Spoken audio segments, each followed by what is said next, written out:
Saturday night. Oh, what a feeling. Saturday night. There's only one place to be. You already know. Well, Saturday night in the UK. It may be Saturday morning. It may be Saturday evening. It may be Saturday afternoon. Wherever the case is, wherever you're tuning in from, welcome to the Kall-In Khan show. You already know what time it is in the UK. You already know what time it is everywhere around the world. Because we're global, right, people? We're global. And to prove that we're global, all the way from US of A, the Colonel is in the building. What are you telling me? It's all good, man. All good. Saturday afternoon in the park, chilling, parties after parties, transfers after transfer. You see what time it is in the background. Cold. We're bringing straight fire. It's mad. And look who the cat dragged in, people. Look, a little bit of rice. And look, we just put a little bit of rice on the plate. And look what the cat dragged in. It's Bilal, the man himself. People saying, welcome back, Bilal. Bilal, the lost Football Khanage son, went missing the end of the season. I don't know what happened. But look, they secure 3 top signings. And suddenly we have Bilal smiling. The beaming smile that everyone missed. What are you telling me, bro? Yeah, man. Sometimes you've just got to duck, when the bullets are flying, you've just got to take cover and just let the storm pass, But everything's cooled down now and I'm back. So, yeah, big up Manda there for saying welcome back. Happy to be back, man. I missed the show. And, yeah, it's been a mad day today. The transfer news keeps on flying. And, wow, the season's not even a month away at this point, I don't think. Like, there's still a lot of time before the season even starts. And the transfers are just coming in thick and fast. And, of course, I'm a very happy man right now. I cannot deny. So, of course, you're smiling. But you know what I mean?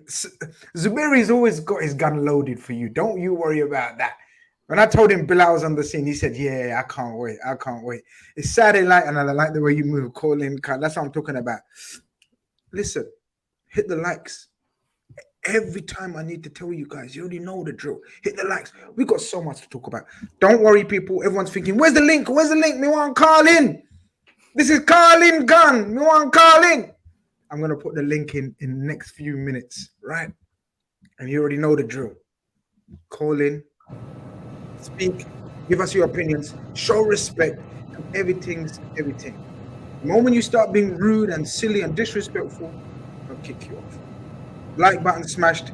Dazza's in the building as well. Dazza, if we haven't spoken in a while, if you're about, let us know. Call in. Mm-hmm. Hopefully we get some Man United callers. Maguire linked away. Have they done much business? No, they haven't done nothing, have they? Mount came in. Mount, yeah, on the number 7. Well, let's see, Man United fans, let me hear from you. Man City fans, let me hear from you. Chelsea fans, let me hear from you. Arsenal fans, of course, we're gonna hear. And Liverpool fans, the lighthouse, Flacco, turned a little slacko last season and got sold. Colonel, what are you telling me? He said Flacco got slacko and got Lego. Chris has been waiting, man. You've been buzzing. Come on. You're buzzing for this, I know. I swear I wasn't. I heard it off the cuff. Wallahi, it's good business, man. It's good business. Get him in for 36, some 42 mil, upwards add-on and selling him after we've rinsed them out for 40. That's good business. It's amazing business. Yeah, we're gonna need a FSG appreciation day. With all the movements going on. Straight away. Yo, listen, he's out of sync, innit, Bilal? Yeah, let me see. When he starts speaking, I think he is. I'm not sure. It might be the. Come in and come out. You're out of sync. Yeah. Your mouth ain't syncing with the chat. You say one thing and I can hear you and see you, but it's not in sync. You know what I mean? It kind of confuses me. But listen, I'm gonna put the link in the chat right now, and then you already know. Channel members get first priority, new callers second, and then obviously if I recognize you, I'll bring you on. Especially if I promised you last week, because there was a few people that couldn't get on, and I promised them they're gonna be. When I see them, I'm gonna give them more airtime. But Bilal, tell the people then what's going on while I put the link in and whatnot. 3 huge signings, man. Like 3 huge signings. How you feeling? Yeah. Three huge signings. I would say two of them very excited about. One of them, this is. Well, tell us which one. Obviously, Declan Rice, Jurrien Timber, very happy to see these two players come in. Not only are there players that can help the team's first 11, they're players that can actually fill in different positions, right? There's still a debate now. Declan Rice, is he going to play number 6? He's going to play number 8? You know, people are debating. That shows how good the player is. He can play multiple positions. Jurrien Timber, the same thing, right back, centre back, you know, defensive midfield as well, if you even ask him. So that's what I really like to see about this. I think the last signing that I've left out to say was obviously Kai Havertz. Kai Havertz, the talent was there from Leverkusen. At Chelsea, he's been, you know, forced to play up front pretty much. He's not a striker. I've always said he's not a striker, right? But Arteta now wants to play him in that midfield, probably the Xhaka role, late runs into the box. Xhaka's essentially playing like a second striker. So it depends now how Havertz is going to adapt to the system. And in my opinion, if Havertz somehow turns into a really good player for Arsenal, hats off. This will be an unbelievable transfer window. You know, but Arteta's put his neck on the line on that signing. We'll have to see how that one develops. But in terms of Declan Rice, statement signing, I think, in my opinion, the biggest signing we've made in the Emirates era. Of course. Yeah. I know Ozil, Sanchez, these were big names, big players, world-class players playing for Barcelona, Real Madrid, of course. But in terms of a statement, 24 years old, you know, so much experience, English international, you know, so much to bring in the future. Captain material, I think, and the fee, let's be honest, and the fee as well does play into it. The Man City put in a bid, 90 million.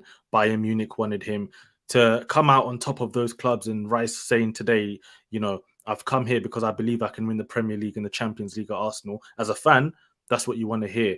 I don't want to hear players saying, oh, I just came here, maybe it's a good opportunity. No, I've come here because I believe I can win. The manager's going to develop me. So, yeah, very happy with those 2.5 signings, I'll say, because Havertz, I'm just waiting to see how he develops under Arteta. And yeah, also now we're waiting to see the next bit of business by Arsenal the next 2 to 3 weeks. Obviously, I think Arsenal are going to start selling some players. Balogun now linked with Inter Milan. Obviously, Arsenal, I think they're looking for around 50 million. So let's see if Inter can cough up that money.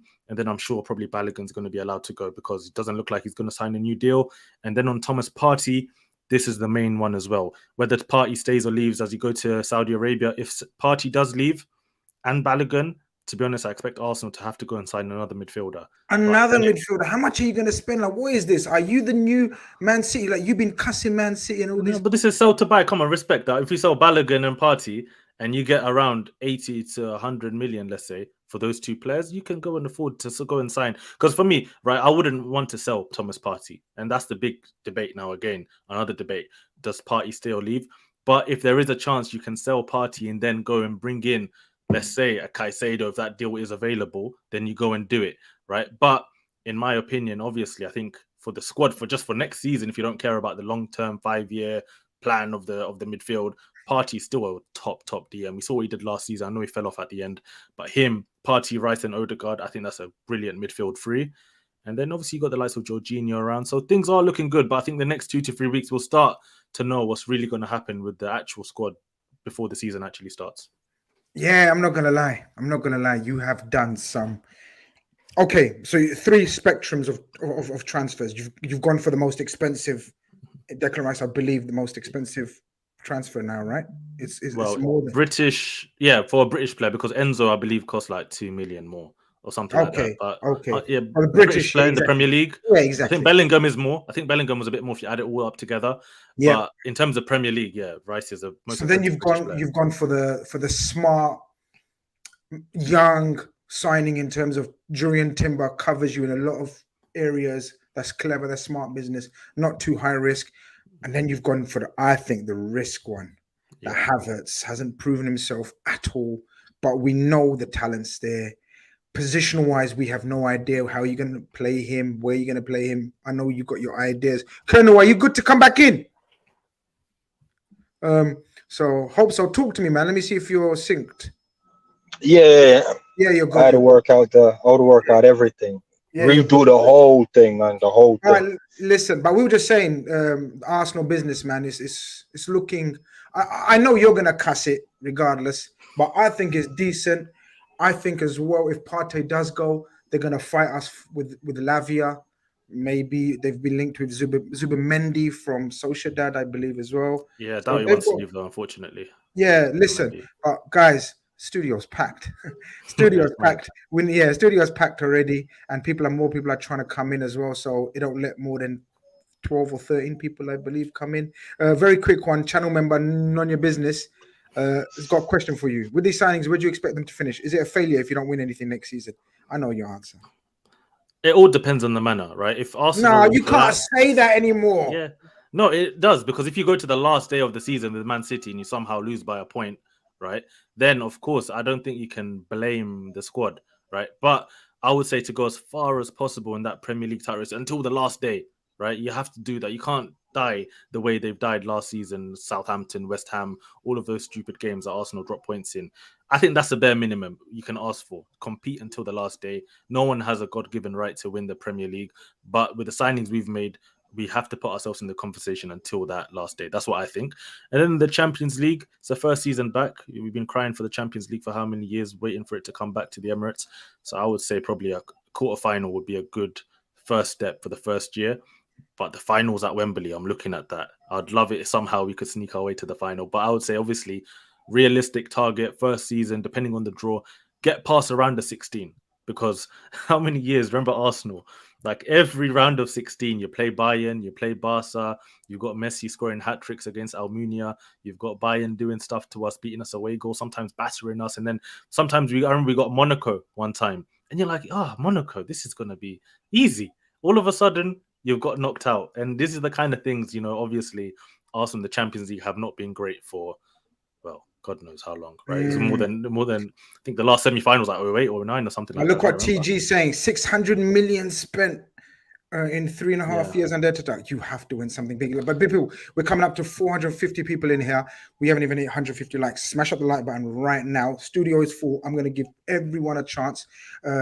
Cam Branch is in the building, a personal friend of mine. I have to bring him on first. Unfortunately, I've had tea around his house. He's giving me biscuits and tea. So how can I not bring him to my show? You know what I mean? Man's giving me tea and biscuits, and I'm going to keep him waiting in the studio? Nah, I'm not that kind of bloke. So Cam's coming on very, very soon. The rest of you guys, I promise you, I'm going to get everyone in on. Have your points, have your questions, have your talking points. Even if you just want to come in and say hello. You know what I mean? Look at his berry brushing his hair. If you want to ask him the technique, what it does for him, for his hair. I mean, I haven't got a clue. I can't tell you. But what are you doing right there? Tell us. Nah, to be honest, man, I'm like, I was trying to zone out because I thought they asked Bilal about the league, and then men start spurring off about I know. We're going to get Champions League. Yeah. We're going to get him. We're going to get him. Expectations. What are you talking about, bro? So I'm talking about all the competition. We're going to get him. Colonel's out for you, bro. He ain't letting you. I've got let's get the callers in. While we get Cam in, I'm gonna try to work out the order. People that are trying to get into the studio, please bear with us. Unfortunately, I haven't got the expensive package where it lets how many people in? I don't know. This one only lets 12 people in at a time. So bear with us. No, Grizz, we're gonna have to pattern that up, man. Get all the people in, man. Yeah. All right. Well, you're gonna start helping me with the monthly. What's the monthly with the full one, man? Man's like striving out here, man. You want me to go for the big package, yeah? The big boss package, yeah? Okay. I'm just saying, man. Producer need to start producing, bro. Yeah, I'm saying we're cutting that up.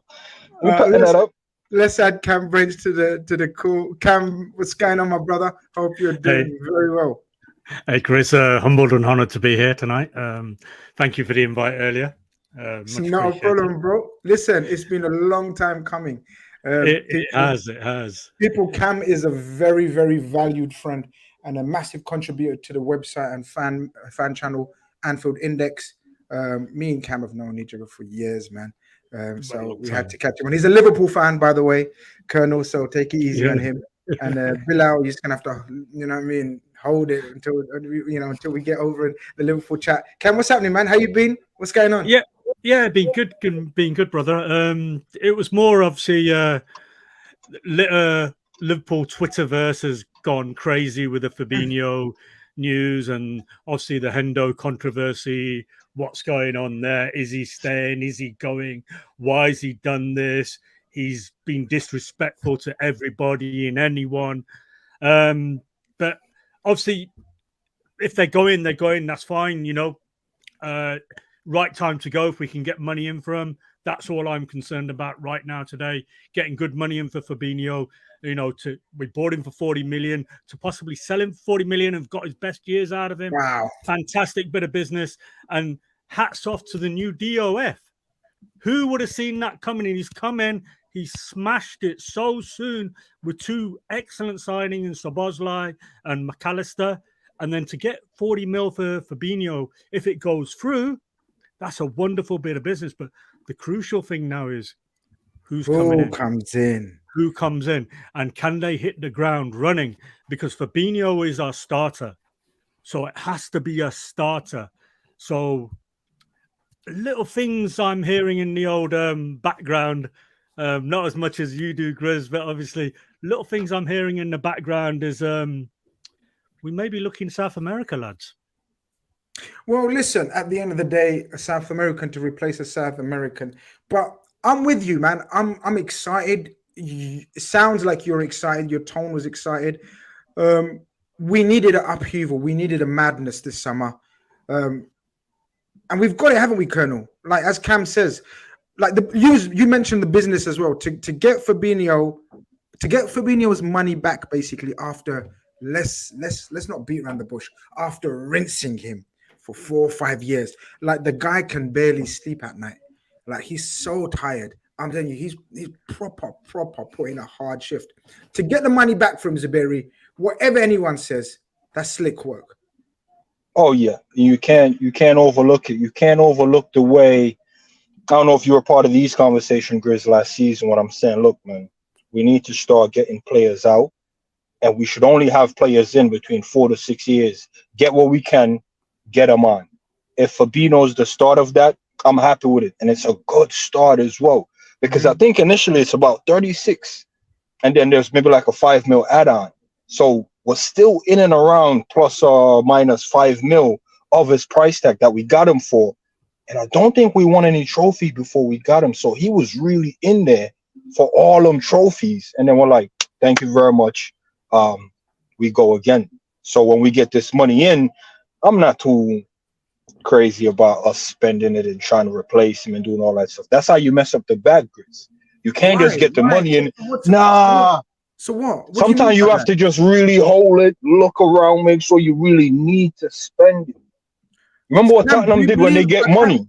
Cam, let me get Cam back in there. Do you agree with that? Because I disagree with Zuberi there, because that would have been the case if Fabinho was still there and we brought in Lavia as a project and got him smoothed in and take his time. I think we do need to spend that ASAP, and I'm talking by the next week and stuff, because I want them to have I'm serious. This ain't a panic move from me or reactionary. I want the 3 starting midfielders to have a whole preseason, because I'm already concerned. Cam, is there any concern? Because say what we want, Milner, Ox, Naby. I know Ox and Naby didn't play much, but Milner, Ox, Naby, Fabinho, and probably Hendo. That's your midfield wiped out of the last 5 years. Yeah, and don't forget we lost Ginny 2 years ago as well. Ginny 2 years ago. And Ginny was crucial to what Fab was doing when Fab came in. Ginny helped Fab immensely at that time as well. And it was those two that provided the balance and support in our midfield that allow Hendo to be the player that he was better at. And then we can't go into the season with Hendo as a number 6. We'll get destroyed in there. We will get annihilated. So you're right, Grizz. We have to get somebody in who can come in and is a starting 6. That's the first thing I said. He has to be a starting 6 if Fab goes. So he's got to be in as soon as possible, because Klopp doesn't like to put players in straight away. When Fab came in, it was announced the day after the Champions. It was announced the day after the Champions League final, the loss against Real Madrid in 2019, after the Kiev final. Day after, we got Fabinho. Who saw that coming? Nobody. Yeah, he had the whole season to get in there and look at the transformation as soon as he came in, and he'd had that preseason to work with Klopp and do what he needed to do. So it's crucial, absolutely essential, that whoever comes in hits the ground running, and that's got to be alongside Szoboszlai and McAllister. And then obviously we've got Curtis Jones in there. You may get Harvey Elliott popping down that side. I personally think Harvey Elliott could develop better as a number 8 type player than a replacement for Mo Salah. I don't think he's got the pace to play up front the way we like to play, unless you're pushing him into a number 10. That's a different conversation, though. But this number 6 is crucial because Trent is not a number 6. If people are suddenly thinking we're going to move Trent across there, who's our right back? You're not playing Joe Gomez at right back for a whole season. That ain't happening. So this formation is going to be a 4-4-2 or 4-3-3 essentially, but moving to a 4-2-2-3. So it's going to be because even though it's exciting as a double pivot. Even though it's exciting with all these changes and everything else, Bilal, there's always a sense of be careful because too many changes because we're going to have a brand new midfield basically. We're going to have a brand new midfield and 2/3 of our attack is fairly new as well. That's a lot of changes, right? Everyone used to be able to name the Liverpool team with their eyes closed. Try guessing next season. Yeah, it's looking kind of. I wasn't expecting, to be honest, Fabinho to leave this summer. Obviously, the money being offered. Yeah, the money being offered is insane. So you've got to just take that money and run, essentially. But you look at that situation now, and I'm seeing obviously links with Andre. I don't know who he is, to be honest. He's in Brazil, some South American guy. I'm seeing links with Lavia, obviously, to Liverpool. For me, I think if Liverpool are going to lose Fabinho, and you're not going to spend, obviously, crazy money, let's say, to try and get a Tchouaméni somehow out of Real Madrid, go and try and get Amrabat. I think Amrabat's the perfect solution right now. It's going to split opinion. It's going to split opinion. People in the chat, let us know about Amrabat. That's going to split opinion. During the World Cup, he was everyone's favorite. But let us know, people in the chat. That age bracket, because you can't be going for Lavia. Yes, he's a very good player. And he will be. Yeah, it's a project. He's 19 years old. You got, I can never say his name, Bacetic. You've got him as well at the same time. Yeah, you've got him at the same time, seem similar ages. If you're going to have to rotate all of these players. And not only that, right? I know the midfield is one thing, and I'm talking about Amrabat and this. Guys, the defense of Liverpool, to be honest, I'm looking at it and it needs reinforcements ASAP. You need that new right back. For me, you need 2 centre-backs to come in, right? 2 centre-backs and maybe another... Obviously, backup left back, and maybe it's not the biggest of deals, but the 2 centre-backs and a right back, I think you need 3 defenders as well. So if you're going to have to revamp your entire midfield, which you are doing, you already brought in McAllister and Szoboszlai, which are great signings. You need to get that experience or like good age profile of a DM, someone who can actually take that responsibility on. The DM doesn't have to be exceptional. You know, he just has to do a job for you guys. And I think Amrabat ticks a lot of boxes for Liverpool. That's my opinion, obviously. But that defense as well, after you sort out this midfield, that defense needs to be looked at. Van Dijk, in my opinion, is not the same guy he was a few years ago. Matip is still around. Joe Gomez, come on. Guys, you know the standards and the way you guys have been playing over the last few years. You know how good a Klopp team can be. And that defense for me as well needs work on as well. Before I come back to Cam with his Zuberi, I know you want to come back in on that, but Nicholas is saying Zuberi, I think Zuberi means just don't rush in and wait for the right guy. Why are you being so patient this time around? If there's no Fabinho and there's no Hendo and we've got the new boys plus Curtis and Elliot, right? Are you comfy? Chris, of course we're comfy. We never had a midfield. When I mean had a midfield, yeah, you can say the Brexit midfield was a midfield, the workhorse midfield was a midfield, but it wasn't any midfield to be doing what he did. So it was always like a short-sighted midfield where, okay, we'll drop this guy in there and then do this. Thiago was the start of, okay, let's create a midfield. And it didn't quite work. I told you about that last season, Grizz, the way we only got one guy. You can't get one guy to change the entire workhorse system of a 12-man midfield. So now we've released at least 5 to possibly 7 midfielders and brought 2 in, send out a few on loan, got a few back from loan. Yeah, if we're selling Fabinho now, you don't just run with the money as soon as you get it, kind of like what Arsenal are doing with Rice. These guys are playing, bring the money to me so I can bring it to that guy. We don't need to get involved in that, because we're big bad Liverpool. When we spend correct. We're not doing this panic spending thing. That's why we didn't panic buy defenders. Fill out. Stop playing FIFA and then talk about it in football. This isn't a FIFA I'm not thing. saying it's realistic. No, I'm not saying business. You guys can even do it. What I'm trying to say is you need it. It's not going to happen. Nah, obviously. what we need to do is focus on the rebuild and get the right pillars in there. People saying the Colonel is deluded today, saying they don't need replacement ASAP, man. You're getting a lot of disagreements in the chat today. You Nah, better but it's not about Wait, it's not hide, about the bro. You ASAP can hide. replacement. No, it's not about the ASAP replacement. Think about it, man. In an ideal world, you want all your business done before August, correct? But we know the window's open all the way up there. If Yeah. forgive me of your name, he came in and reiterated it took Fab 6 months to be embedded in the team. So it's no big criteria or requirement needed to get the guy in now. If we get our center back, the starter, at the end of the window, okay, we have enough pieces to give him time to bed in. Let's get everyone in and get them bedded in. They're all not going to get the instructions in 5 weeks. They're all not going to get the instruction in 4 weeks. So let's focus on what we have now, make sure the ones we got now are ready. And then whoever we get, when he comes in, he'll have time to adapt. We can't have 6 brand new guys, 5 brand new guys learning the entire system on the fly. It's too much. So let's focus on these 2 guys coming in the midfield. Let them get ready. So by the time they're in it for 5 to 6 months, they can help this new midfielder coming in. So I'm not really panicking on, let's get him within the next week or 2. Let's just see what the market's doing. Let's see who's available. And if the right guy is, I'm pretty sure I trust Klopp and his team to get the right guy. We're always about the right guy, not the panic guy. So if you guys don't agree, it's fine. Go panic buy. And then when you panic buy, you're going to be saying, get that guy out of here in 6 months because he wasn't the right guy. Cam, just to finish off your opinions and thing, you have the final say. What do you expect? Not want. What do you expect? Obviously, we always want things that are different from what we expect, or sometimes we do expect what we want, if you know what I mean. Maybe I've said too much there. But what do you expect to happen in the closing weeks of the window and the start of the season in terms of numbers wise, transfers wise? And do you think we're good to go? And are you really ready for the season after the disappointment of last season?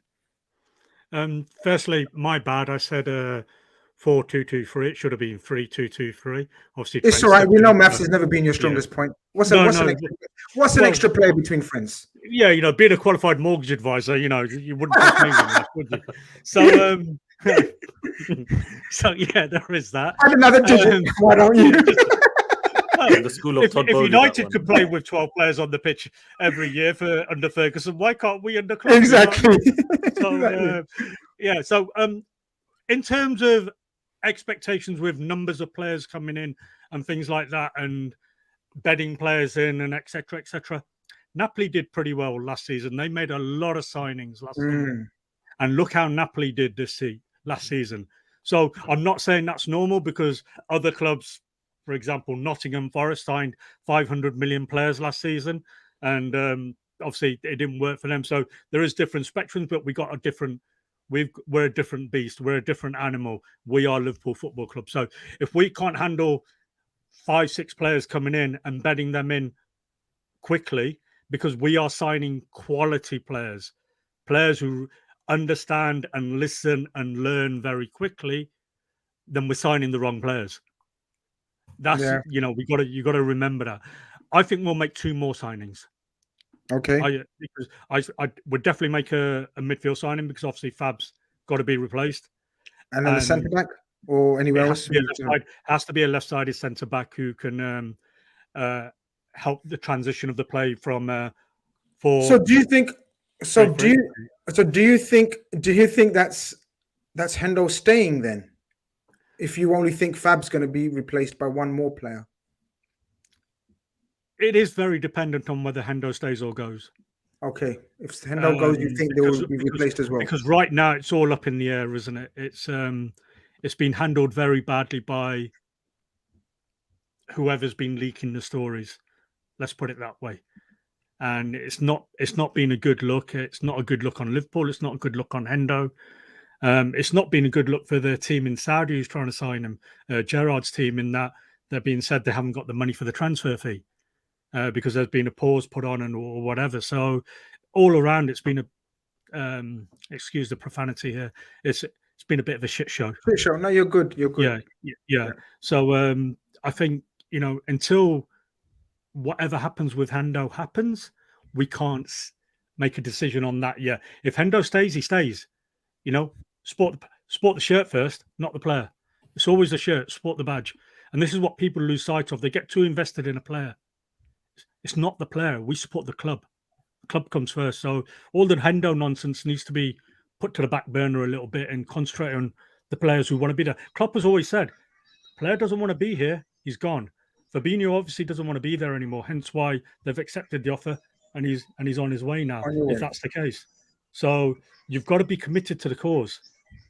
And we'll see what happens with Hendo. But LCB is very, very important. It's crucial if we really want to work on that 3-2-2-3 formation when we're in attack, because Robbo's not quite the man for that, and it made put a little bit too much pressure on the defence when we were, facing those counter attacks from the opposition. So yeah, we'll see. It's going to be a fascinating summer of transfers.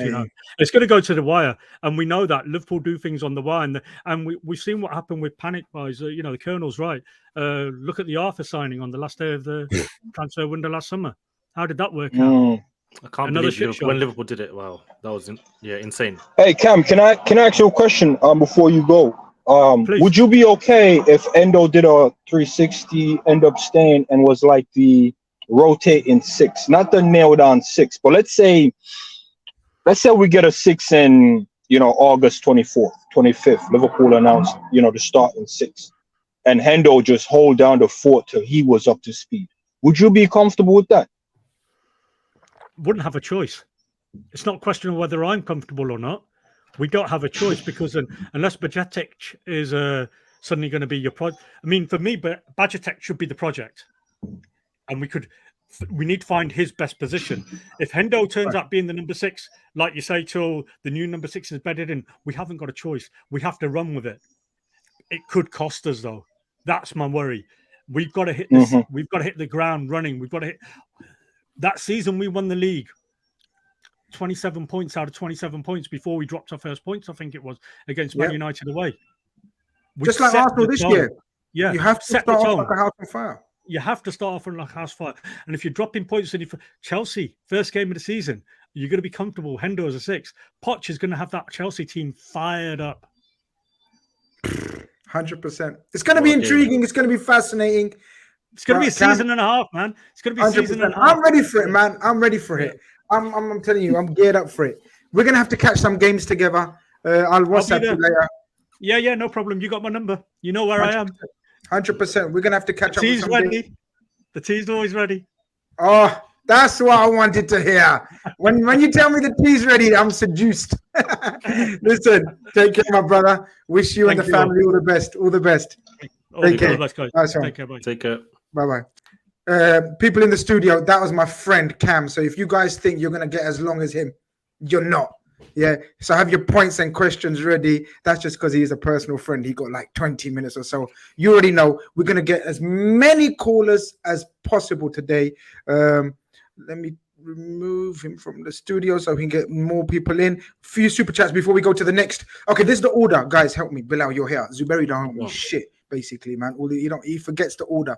So we got Mugi next, Bryony after him, Yuvraj and Ilyas. That's the next 4.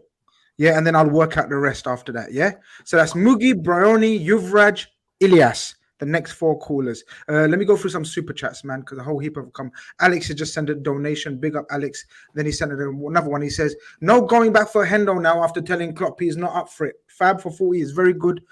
Not what I want. I want Paulinho, and we need to move fast because late now. It's not late now, man.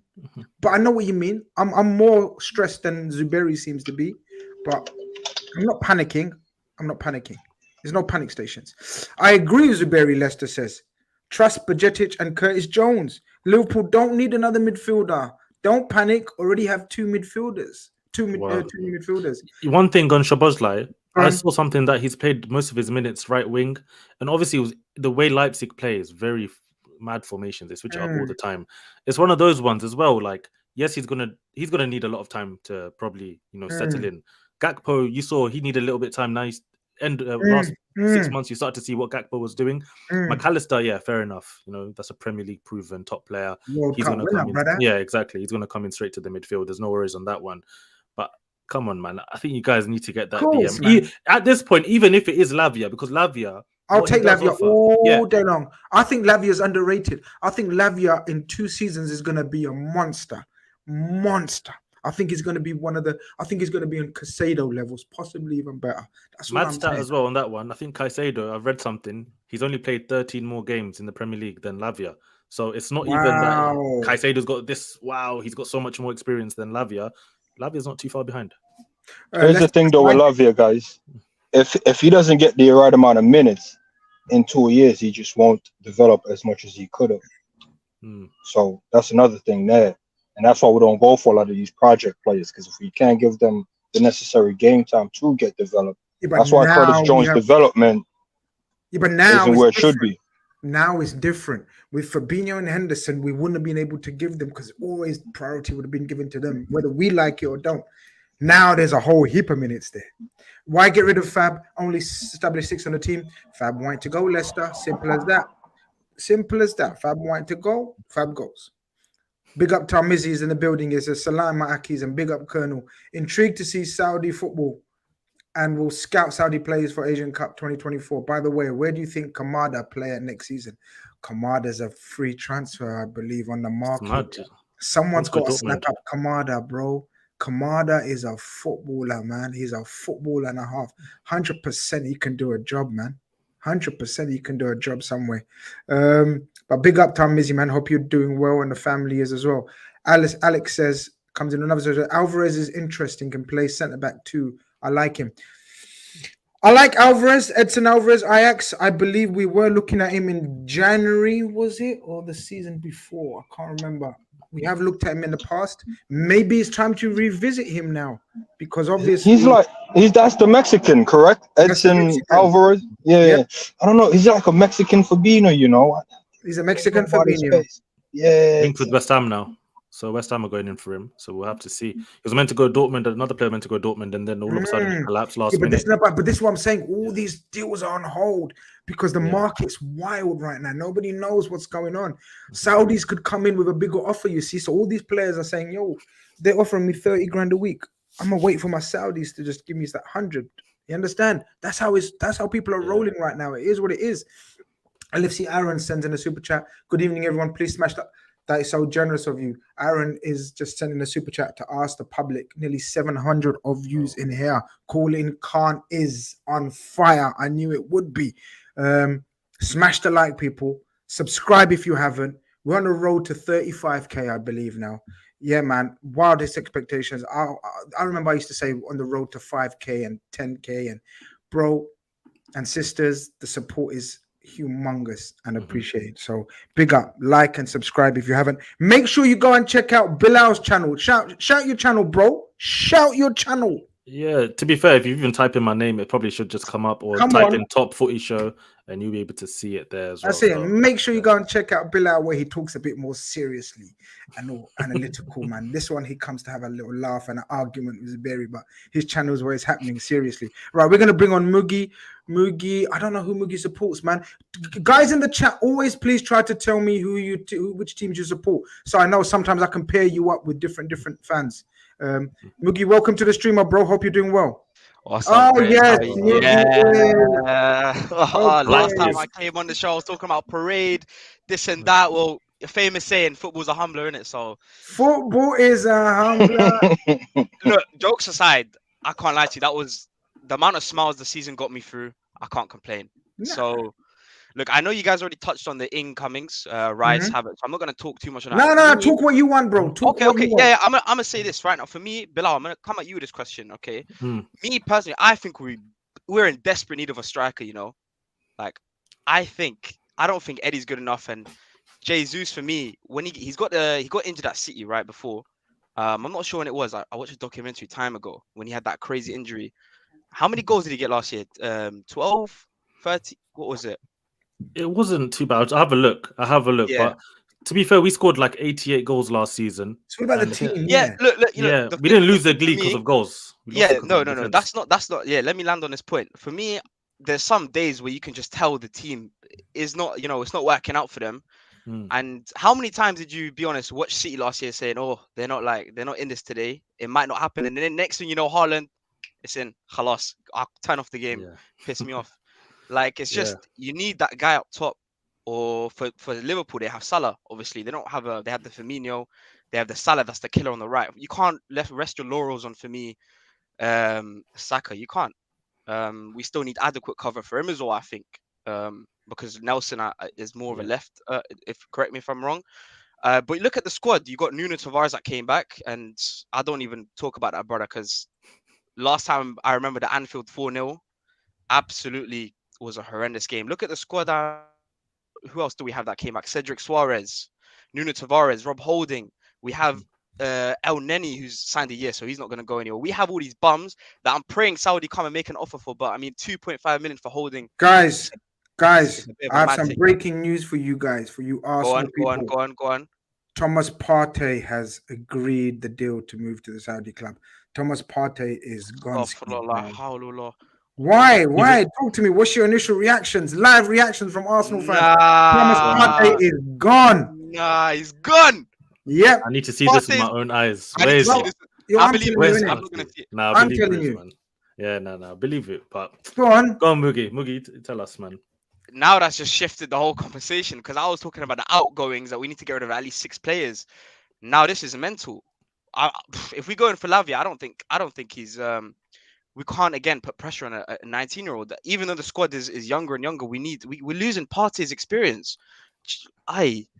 You just dropped a bombshell, Grizz. This is I don't think we'll go for Lavia if Partey leaves. I don't think. we'll go for Who do you think Caicedo. will go in for Caicedo? I think we definitely go in for Caicedo. I definitely know you won't get Caicedo. Definitely know you This is won't. the thing is, the yeah, only thing I don't like about Caicedo, he's too desperate for a move since You won't January. get him, you for won't bare get him. clubs, isn't it? Yeah, he's a bit. Yeah. I told you calm, early. he's a bit calm. I told you very early, Bilal, in the summer, Rice is yours. And you said, okay, you was happy with that. Mm. I'm telling you now, Caicedo's not yours. So forget about that. Lavia, you're in a battle with us. Lavia, I'm worried now for Liverpool fans if you want Lavia, because I was told the same thing. Arsenal and Liverpool will battle it out for Lavia. His agent pushing him for Arsenal. Yeah, he's an Arsenal guy, man. The He's all over the boys. player himself wants Liverpool. That's what I'm telling you. Liverpool So- makes way more sense for him as a player. To be honest, for Right now, yeah, it doesn't make sense really to join Arsenal instead of Yeah, Liverpool. 100%. Liverpool's a move for him because of the more game time and easier pathway into the team. But that's what I'm saying for Lavia. I don't like he will be a top player. Like for me, Lavia is like baby Thomas Partey. That's what I was calling him. Like he's got so many similar attributes to Partey. It's just that obviously his age, experience, etc. Yeah, but if Partey does leave, there's not many. I mean, he's saying he's gone. He's saying he's gone. Yeah. So listen, Declan Rice, number 6, man, that's yours. That's like locked in. Declan Rice is gonna probably be playing in that position, and then after that, we're gonna have to work out how to change the system. Timber as well. So probably Rice and Timber in that. Yeah, because he can play DM as well, I believe. Timber.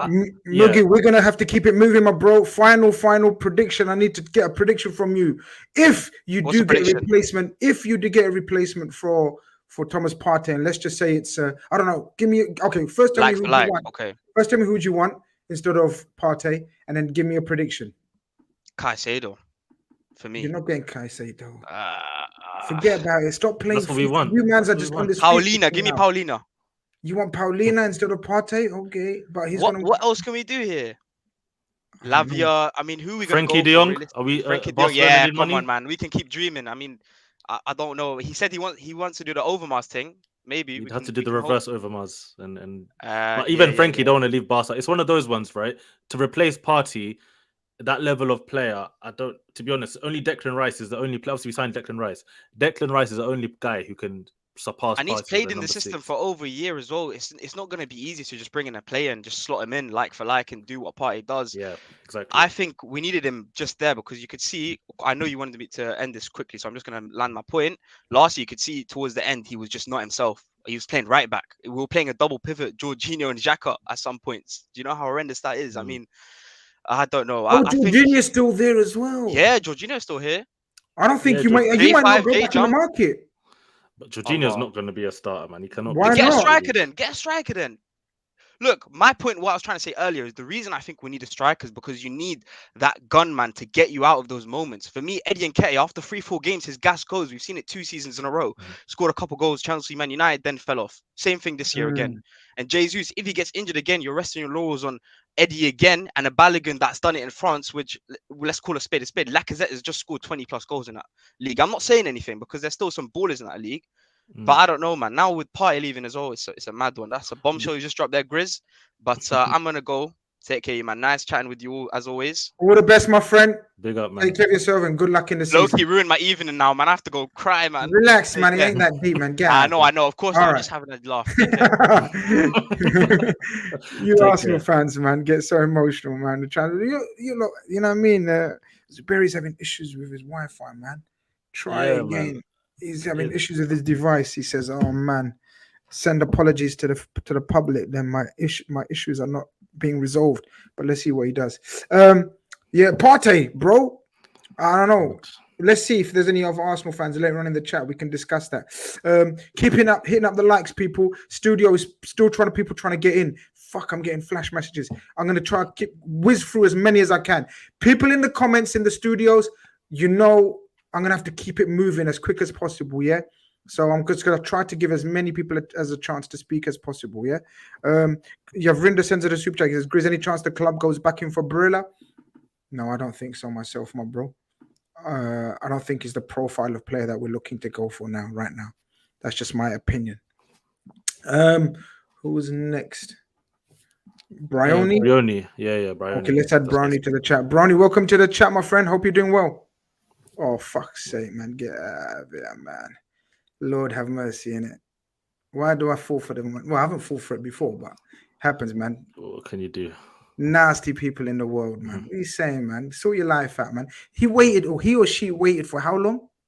For 48 minutes, yeah, right? Just to like what? For half a second. How's that fame for you? How's that anything for you? How's that degenerate? That's all you have to say. Degenerate.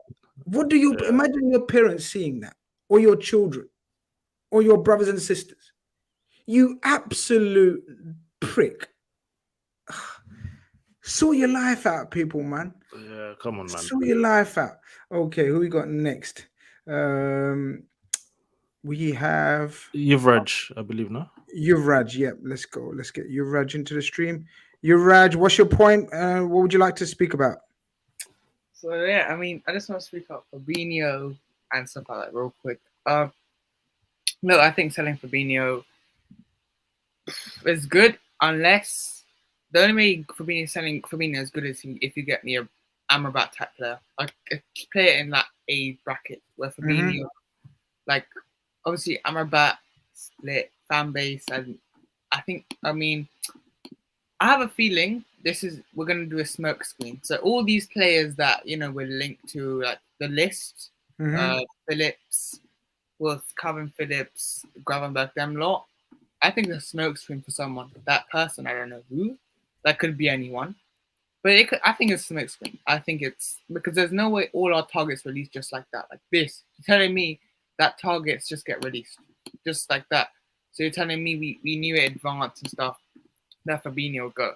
Like I think it's a smoke screen. Something seems wrong about this. So on Lavia, I don't think Lavia. I think Lavia is good, but I would only take Lavia if Fabinho was still there because I think then he can learn off Fabinho.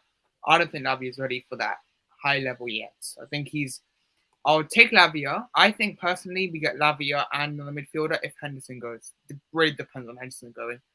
But the way he looked if you actually looked at his images just like 5-10 minutes ago, he didn't look happy. So I think he will go.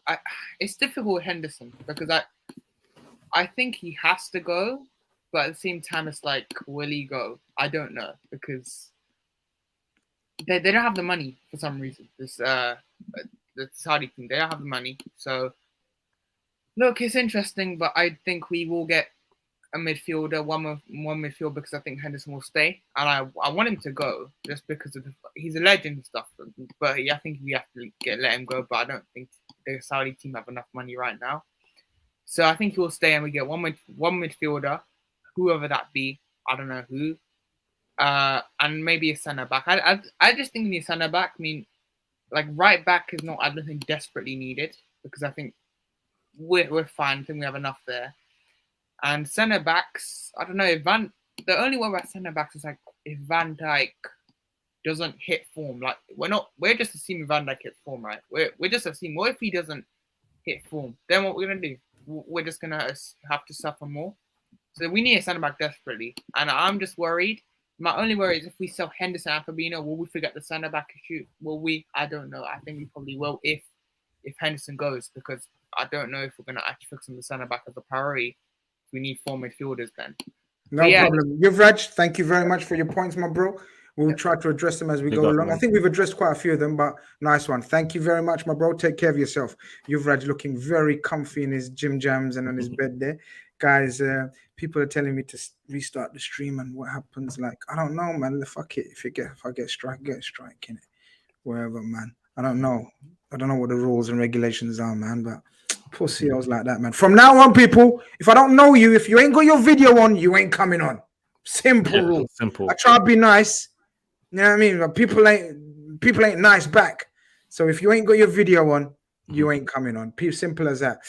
Kevin says, Kevin, big up. Grizz, go back to having video on unless you know them already. Yeah, big up. I don't think I can call in today. Okay, no problem. I miss you, Kev. It would have been good to chat to you. Hope you're doing very well, my brother. Yeah. Has to be videos on only. Okay, we got Ilyas. Okay, this is the order now. Ilyas, Albert, DH, Ray Mengani. They're the next 4. 1, 2, 3, 4. Ilyas, Albert, DH, Ray. Guys, get your comments in, get your opinions in. Try to be as quick as possible with your questions and thing, because we're going to try to get as many people in as I can. Let me get Ilyas into the stream. Ilyas, hope you're doing well, my friend. How are you? It's good to see you again. I'm doing good. Sorry, last week I couldn't join, but yeah, delighted to be back this week. Yeah. No problem. How are you? I'm doing okay. Yeah, just waiting for our center backs to come in. We have been waiting for the center backs for the last 2 weeks, and Daniel Levy hasn't signed a single center back. We have been stalling over the Tapsoba deal and the Mike Dewan deal. I think Liverpool were battling with us on, I think, the Mike Dewan, I think his name is, that particular deal. Both, and that deal I think got a bit close, and Liverpool pulled out, and then I think now they are again interested. I don't know what's going on with that one. But we are waiting for our center backs, and our preseason tour is starting in like 1 or 2 more days. 2 more days, and we have gone there without any single new center back, and that's kind of like a disappointment that we have. Like, come on, everybody know. I think even like non-Spurs fans would know that yes, Spurs right now, their main issue is they need to sort out their defense, and especially their center backs. Like, we have a lot of liabilities down there in form of Eric Dyer, Sanchez, Tanganga, all those guys. I mean, they are poor in man, seriously. And until now, we haven't signed a single center back. That's a disgrace, in my opinion. But Ilyas, that's a disgrace, and that's bad as it is, right? Okay, I understand and I accept that. What's more concerning for me is today's reports. And did you read the Bayern chairman's quotes? Bilal, I don't know if you caught up with this, but he literally said, "We're just going to." Well, I have to. How can we talk about Spurs and not talk about the main topic? Mr. Harry Kane, Mr. Spurs himself. Because I've told you, if Harry Kane goes, you are looking at mid-table. Yeah, so I read the comments that the ones that you're talking about, and if I look at that, apparently the thing is that they are basically very much interested in Harry Kane, and Harry Kane has actually, I think it's from Thomas Tuchel. It's not from the chairman of Bayern. It's from Thomas Tuchel who said that. No, Uli Hoeneß, the chairman. Chairman also said something about that. Yeah, so basically they've said that they have basically agreed everything, and they will try their best to sign.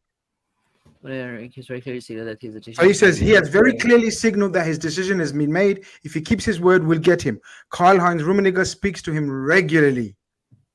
So similar comments were also made by Thomas Tuchel today. That there was one news that I was just seeing on Instagram as well, and it from the looks of it, it seems like Harry Kane is very much interested in going, but I don't know now where the PR is coming from and what it's looked like. Because currently, I think Harry Kane recently had a meeting with Ange as well, and then now he's with us at the Australian preseason tour as well. So I don't know like what's really going on. And again, I think the other thing is that Bayern must match the asking price that Daniel Levy is putting on Harry Kane, which is something at least. I think the asking price is 140 million, but I think Bayern would have to at least pay something nearby 110 to 120 mil at least, because if Rice went to Arsenal for 105, there's no way. But this is Rice. This is Rice, 25, 4 years old, young man, career ahead of him, 2 years left on his contract. This is Harry Kane approaching. No, he has one year left on his contract as well. 1 year left. No. But he had an option for another year, apparently. No. Yeah, basically an option. So Kane also has an option for another year, actually. Yeah. No, Kane doesn't. Kane is on his last. No. Kane hasn't got an option now. I can tell you that for a fact. I had the pleasure of meeting your reserve keeper this week. I met him for coffee. Alfie, I can't remember his surname, and we had a very good conversation about Spurs. But he spoke very highly of your new coach, and he thinks very good things. He spoke very highly of it because obviously he's. Actually, the Spurs fans are speaking very highly of the current coach and all that. So I also don't know like how convinced Harry Kane is by the new coach and all that. But whatever the new coach has said, I think there's nothing new. Conte said that, Mourinho said that. They all said that yeah, they are winners. They want to win here with us. But in the end, we all know that as long as Daniel Levy doesn't back the managers, we ain't gonna win anything. As long as Daniel Levy doesn't put into the squad, we ain't winning shit. I'll be honest about that. Like. If Daniel Levy cannot even get just 2 center backs, imagine like how can he cope up? You haven't got 1 year, and you guys are waiting for 2. I know you've been linked with Tapsoba and the one that Liverpool were after as well for a little while. We scouted him, Van der Ven. Like 1-1. Yeah. Then there's another one is Tosin Adarabio, and now I think that we are behind one Italian guy as well. I was just now looking at the news that guy is like young, 21-year-old lad. From I think he plays for Sporting. I think he's one of the Sporting center backs. We are linked with him now. This is the brother that I met. Big up Alfie. Yeah, he was on loan at Sweden last week, but he's staying with Spurs this season. But Ilyas, we got to keep it moving. Talk to me. Are you worried? Kane, I know 2 weeks ago you wasn't sure if he's staying or going. 2 weeks later, now that you've read the comments of the German owner, basically not owner, but the chairman and everything, talk to me now. I am kind of 50-50 still there. I think it would depend on any form of communication that comes out now from Harry Kane, and Harry Kane hasn't said anything. So we'll have to see how the preseason goes, firstly, and then after that, I guess. Can I say something? Yeah. Yep. Harry Kane has definitely said something, because if the owner of Bayern Munich, sorry, I keep saying owner, but you know what I mean, he's pretty much the owner. If he's saying that in public, he wouldn't be saying that without Harry Kane. Harry Kane could easily come out and say, yo, that's I distance myself from those comments. Do you understand? So Harry Kane has said something. He just hasn't said something in public. But to people behind the scenes, he said, speak, get a deal done, and I'm off ski. Let's see, I guess. Then I think by tomorrow, I think we'll know the answer. So if there's no communication from Harry Kane, because definitely he's now on preseason tour, there will be some press conferences there and all that. And definitely everybody is going to be excited. So if Harry Kane doesn't speak anything out on that and those comments, then I think it means that he wants to go. He would not be saying. But again, Bayern has to match the asking price. And this is another thing that we have been discussing. Stop being greedy. Stop being greedy. Yeah, no, I mean, I understand that, yes. But it's definitely better that you get 80 million right now or 90 million right now for Harry Kane rather than sending him on a free next season. So it's better to get that sort of money. So if Daniel Levy is saying that, yes, he can sell something to Harry Kane to get him to stay, he is absolutely deluded, like the most of Spurs fan base. If Daniel Levy still think that he's going to do that, it's no way happening. And yeah, I particularly feel that if you are getting a bid like 85 to 90 mil, accept it and sell Harry Kane. And move on. And buy a striker, like let's say you can actually go for someone like Vlahovic. You can buy one center back, start a new project all over again. Don't just none of these big players. Forget about all these. Any player that you mention like is known, they won't come to Spurs. I'm sorry to break it to you. Vlahovic won't even think Madison about did. Madison you're gonna have to go for project players again. You're gonna have to start again. I keep talking to my Spurs people and friends. Forget this notion of players that are gonna come to you that are ready made, and you know, I bet you're gonna have to start projects again. Your coach is a project manager. You're gonna have to find centre backs, at least 2. I agree with you, not even 1, at least 2, because they're dead. I think 2, yeah. Eric Dyer is dead. That the other one, I don't even Sanchez know. I is forgot their names. Sanchez is dead. They're all rubbish, man. Ben Honestly, Davis is dead. Ben Davis is dead. But Elias, shout out your channel before you go, man. Give a shout out to your Yep, channel. so all if the you all Spurs wanna find me out, and yeah, actually I don't just do the Spurs content. I do discuss some other leagues as well. Like I do discuss some La Liga content, and I do some Premier League, all the other clubs as well. I have some Arsenal mates as well who regularly join me. So yeah, you can find me at my channel called Step Up Spurs. Usually Spurs don't step up, but yeah, somehow I have my channel name called Step Up Spurs. Hey, you need to step up, my bro.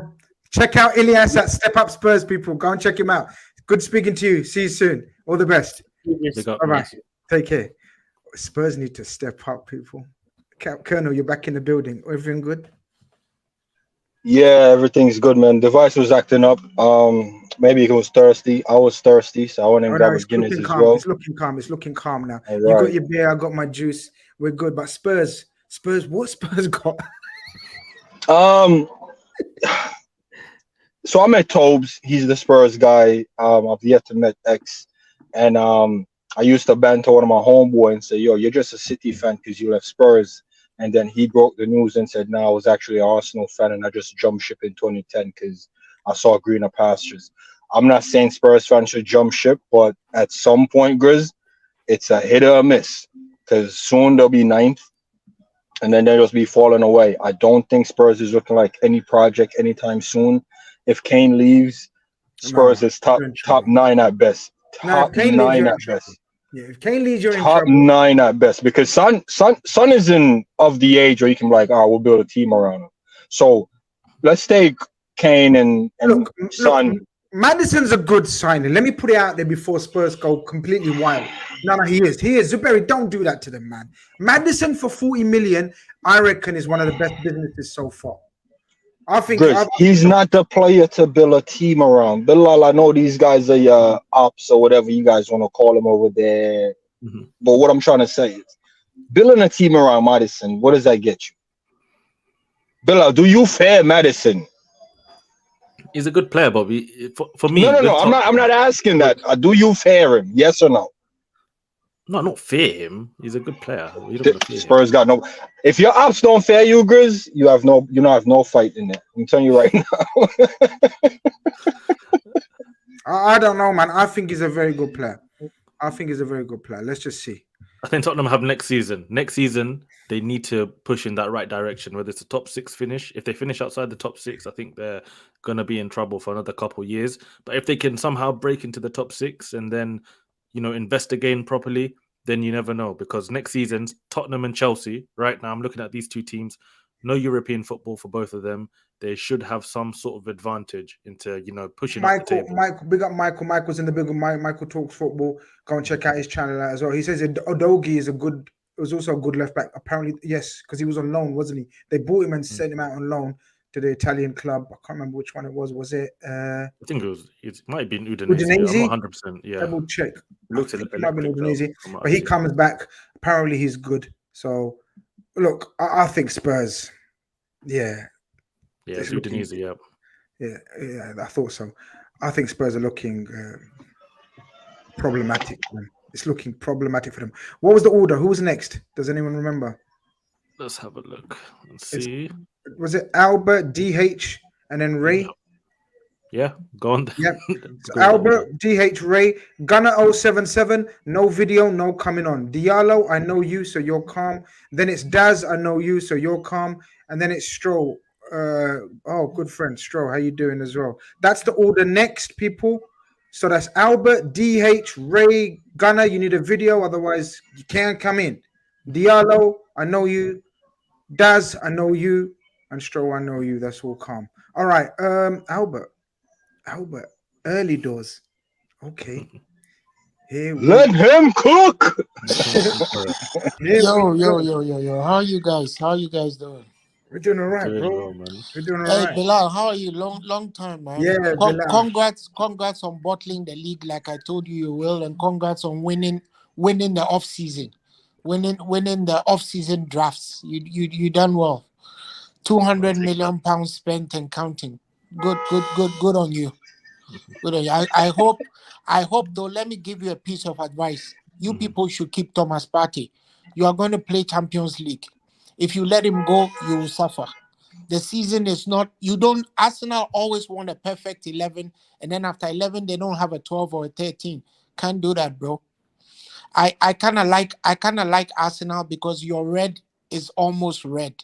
Like it's a nice kind of red. It's not a dirty red like Manchester United. Yeah, it's not dirty red. Yeah. So and you guys are harmless because you always bottle it up anyway. So that's There you go. Welcome back, Bilal, and welcome to Albert. So Thank Bilal, I'll Thank show you, I up on guess. your channel. You know I'm gonna come and give you some grief, but I'll show up there. Don't worry, man. Nice No to see problem. you. You're welcome. You're welcome. Nice to see you, bro. Hey, listen, Grace. Mm. Tell your boys at Liverpool, man. I don't want to be the agent of doom, but let me give you a statistic. Wait, We have okay. Go on. This Chelsea. is go on. We have Chelsea and Newcastle in 2 weeks. It's not 3 weeks because if the third match after the first season starts, it's 2 weeks. 13th we have Chelsea. 27th we have Newcastle. In between we have Bournemouth. After Newcastle, we have Aston Villa. No fucking faffing around. If Fabinho is going, get yourself a plug-and-play DM. End of story.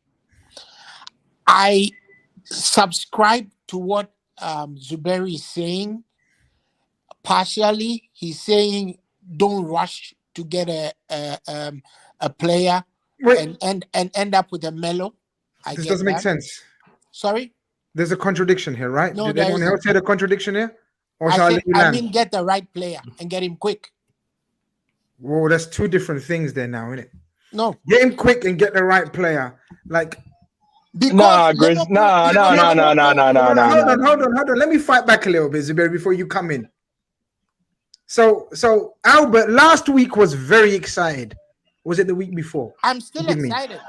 So 2 weeks ago, I'm still excited, bro. you was hopeful, you was fresh, you was like, okay, new season, we got 2 ballers in, let's go. I didn't know Fabinho This was week, going. you put on a new training top, you had a fresh haircut, and just because we're losing Flacco, who I said turned Slacco, and we don't even know who we're bringing in, but the omens look good for me because I think, just my personal opinion, whoever we bring in will have more legs and energy than Flacco. That's what I'm going to say. I'm not disagreeing. I'm saying that because I heard somebody mentioning something about August 24. And that's what That's caught the Colonel. my attention. Because I lost my late uncle on August 24. I don't want to lose to Newcastle on August 24 because they have a better midfield than we do. Chelsea are going to come. They don't. McAllister, Zobozlai, and whoever is better than just Bruno Guimaraes. Yeah, but the problem Tonali, is that whoever goes. Jolinton, Jolinton, Bruno Guimaraes. Tonali what?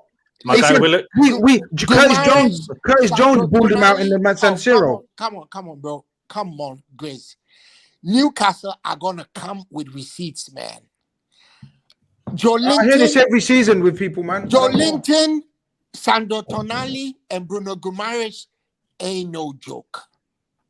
You know, I guarantee you thought we're gonna get smashed this season there. I guarantee you. Absolutely not. Yes, you did. No, you did.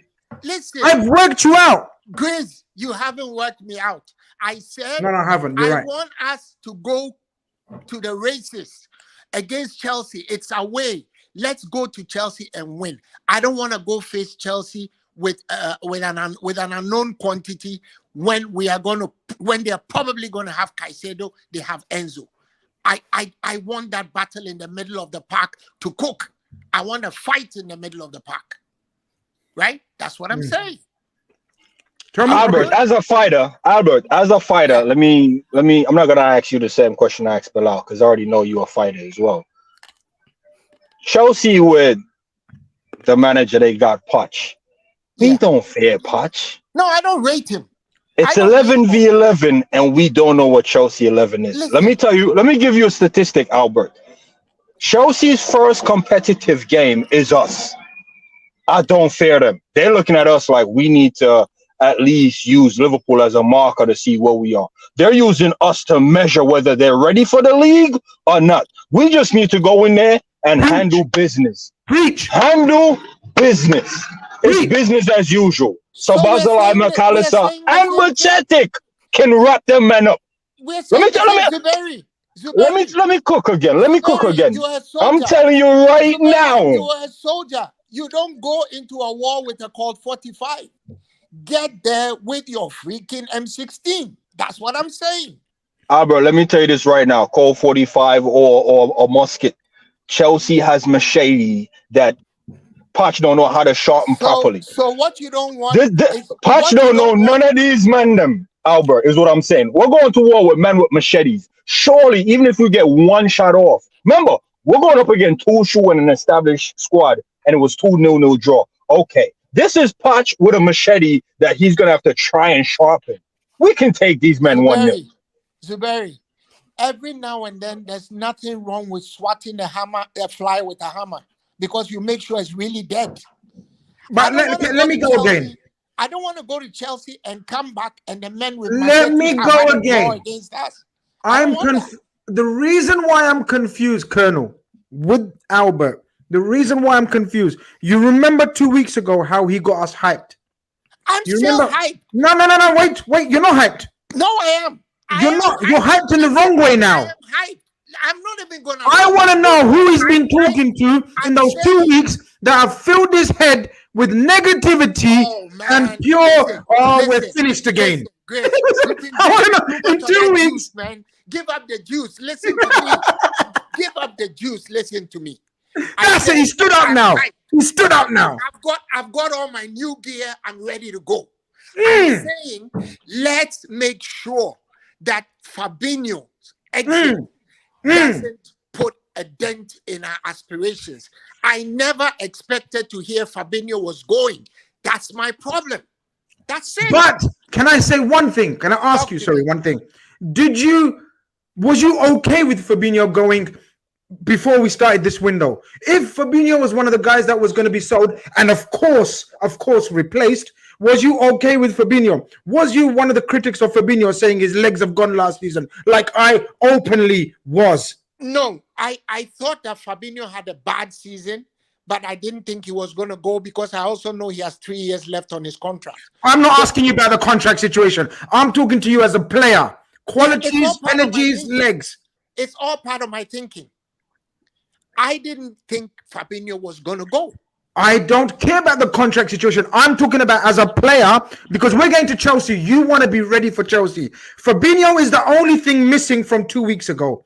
We don't even know Fabinho might not even started, but let's assume Fabinho was going to start. I don't want us to go to Chelsea without a good... He's avoiding my question, people. Ask it again. Maybe I'm not hearing you right. You're not hearing me. Go ahead. 2 weeks ago, you was full of positivity and you told us to a man, woman, cat, dog, fridge, and microwave. You told everything and everyone, and you said, we're going to go there and smoke Chelsea. I'm ready for this season. 2 weeks later, I washed up. Still positive. Read my lips. Okay. Still positive. That's definitely a copyright strike if I didn't get it from the last. Yeah. Read my lips. I am still positive. I am big strike. Big strike. Big strike. Hey, Albert, let me ask one question and I'll let you cook. Yeah. Go ahead. Thiago in the six. Don't tell me about where he's played in his career, because Modric play anywhere he wants to play, like a quarterback and whatever, tight corner, whatever.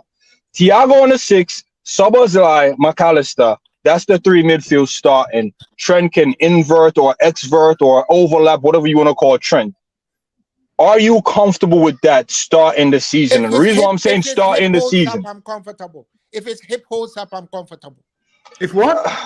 If it's The hip hip, holds up, I'm because comfortable. he be doing the extracurricular activities with the hip flexes, but we know what time Yeah, it is. if his hip holds up, I'm comfortable. That's it. That's the truth. Okay. Yeah, I'm good. So Grizz, basically, he's still confident. Basically. Okay, I'm but no, I confident think. as hell. Shall I say? Can I say something? Can I say something? Yeah. I think we done an influence job on Albert. I don't think he was comfortable.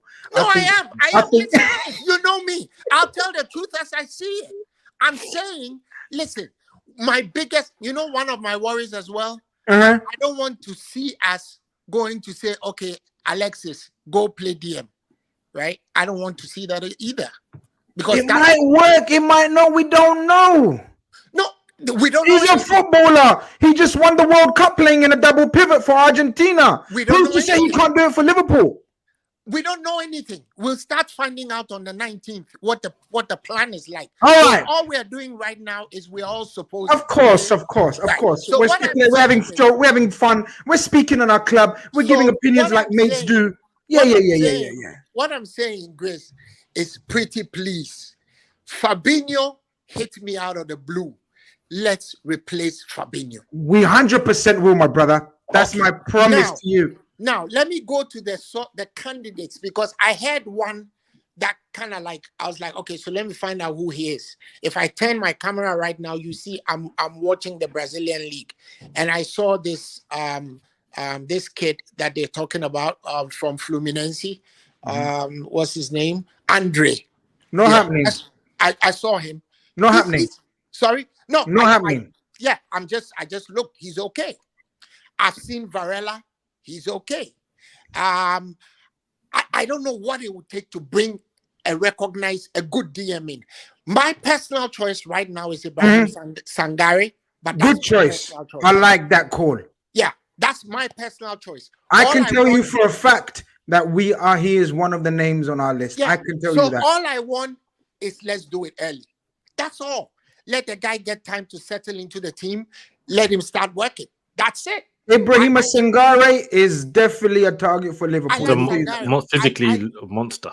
Monster. I like Sangare. Really monster. And he's the club kind of DM. Tall, 6'3" plus. You know, he can utilize him in the box on defensive set pieces, kind of thing. Yeah. So let's go early.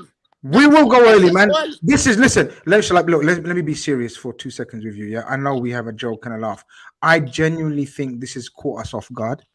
I genuinely think we didn't expect a big bid for Fabinho to come in like that. 40 million, we can't say no to. We We shouldn't say no. Yeah, we all agree. Yeah, We'll be remiss if we say no. That's Right. irresponsibility. right, We can't say exactly. no. We can't say no. But what we do want, and this is where Albert. By Talk the to me, way, bro. the Colonel. I don't know if you heard him earlier, where he was saying he's not fussed how quick or how soon we do it. He's not panicked. He's ready to bide his time. Anything to say to that? Yeah, he's one of the bomb disposal experts. Yeah, he's not fast. You know, it's like, pull out the red wire slowly, stay calm. Pull out the green wire. Let's stay calm. It won't go off. You know, everything 2 is good. seconds to No, go. 2 I'm seconds to fucking go, running. Albert. 2 Yeah. No, I'm not. seconds to go. I'm fucking running. Yeah, I'm fucking running for the hills, man. I'm not waiting for Zuberi to white wire. Hell no. This ain't no John McClane movie, right? This is not time to die hard.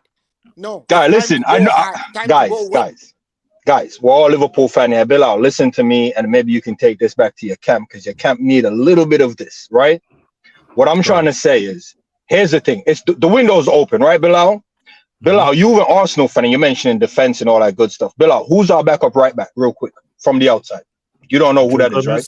Or Calvin Ramsey, because I speak to you guys. Calvin Ramsey's out on loan, bro. No, Gomez. Ramsey's going on So it's Gomez. Okay. Bilal, let me explain something to you. We get Fabinho money in, right? Henderson goes on that in a upheaval, feeling out the fence, trying to be apologetic, saying, yeah, he'll cook one more season, whatever the case may be. And Trent becomes a double pivot with McAllister. And out of nowhere, Grizz, listen to me, out of nowhere, we get a first team right back. How we looking now?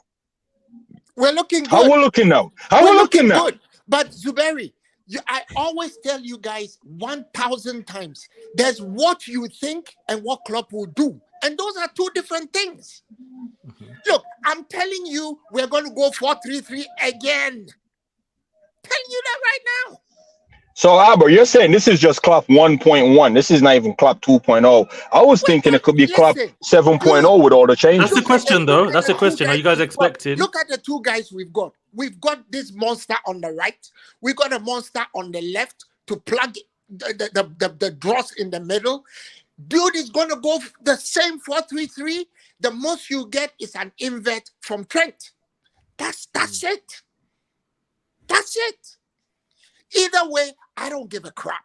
We are going out there. I don't care if he starts Uncle Albert as the striker. We need to go fucking beat Chelsea. That's what I want. I don't want us to start the season with a loss or a draw. Fucking cook Chelsea, fucking annihilate Bournemouth, and then freaking deal with Newcastle. Then we're going. That's 9 points. We're heading to Zion, bro. I'm ready, man. I'm ready. I'm excited. I'm excited, bro. I'm excited. Albert, it's good to hear your excitement. Show up. Grace, I may just show up for one of them early matches, man. And I'm dragging you there with me. Yes, sir. I am ready to be dragged by you all the way there. Cup of tea. That's all I ask for. As long as you buy me a cup of tea. I'll buy you 10 cups of tea, man. That's me done. Done deal. You know, I have. Hey, listen. Done deal. When I come, I'll take you to this tea house. Since you're a tea fan, you know that, yes, right? Sir. You know yes. TWG, right? Yes, sir. Then Leicester Square. Okay. I'll take you there. Okay. I need to dress appropriately. They have then like in them places, yeah. Types of tea there. We'll take some tea and guess what? They have a lot of fucking diabetes giving cakes and pies and stuff. So you'll be well in your element, man. By the time that's what I like to hear. By the time you leave that place, your sugar level will be 200.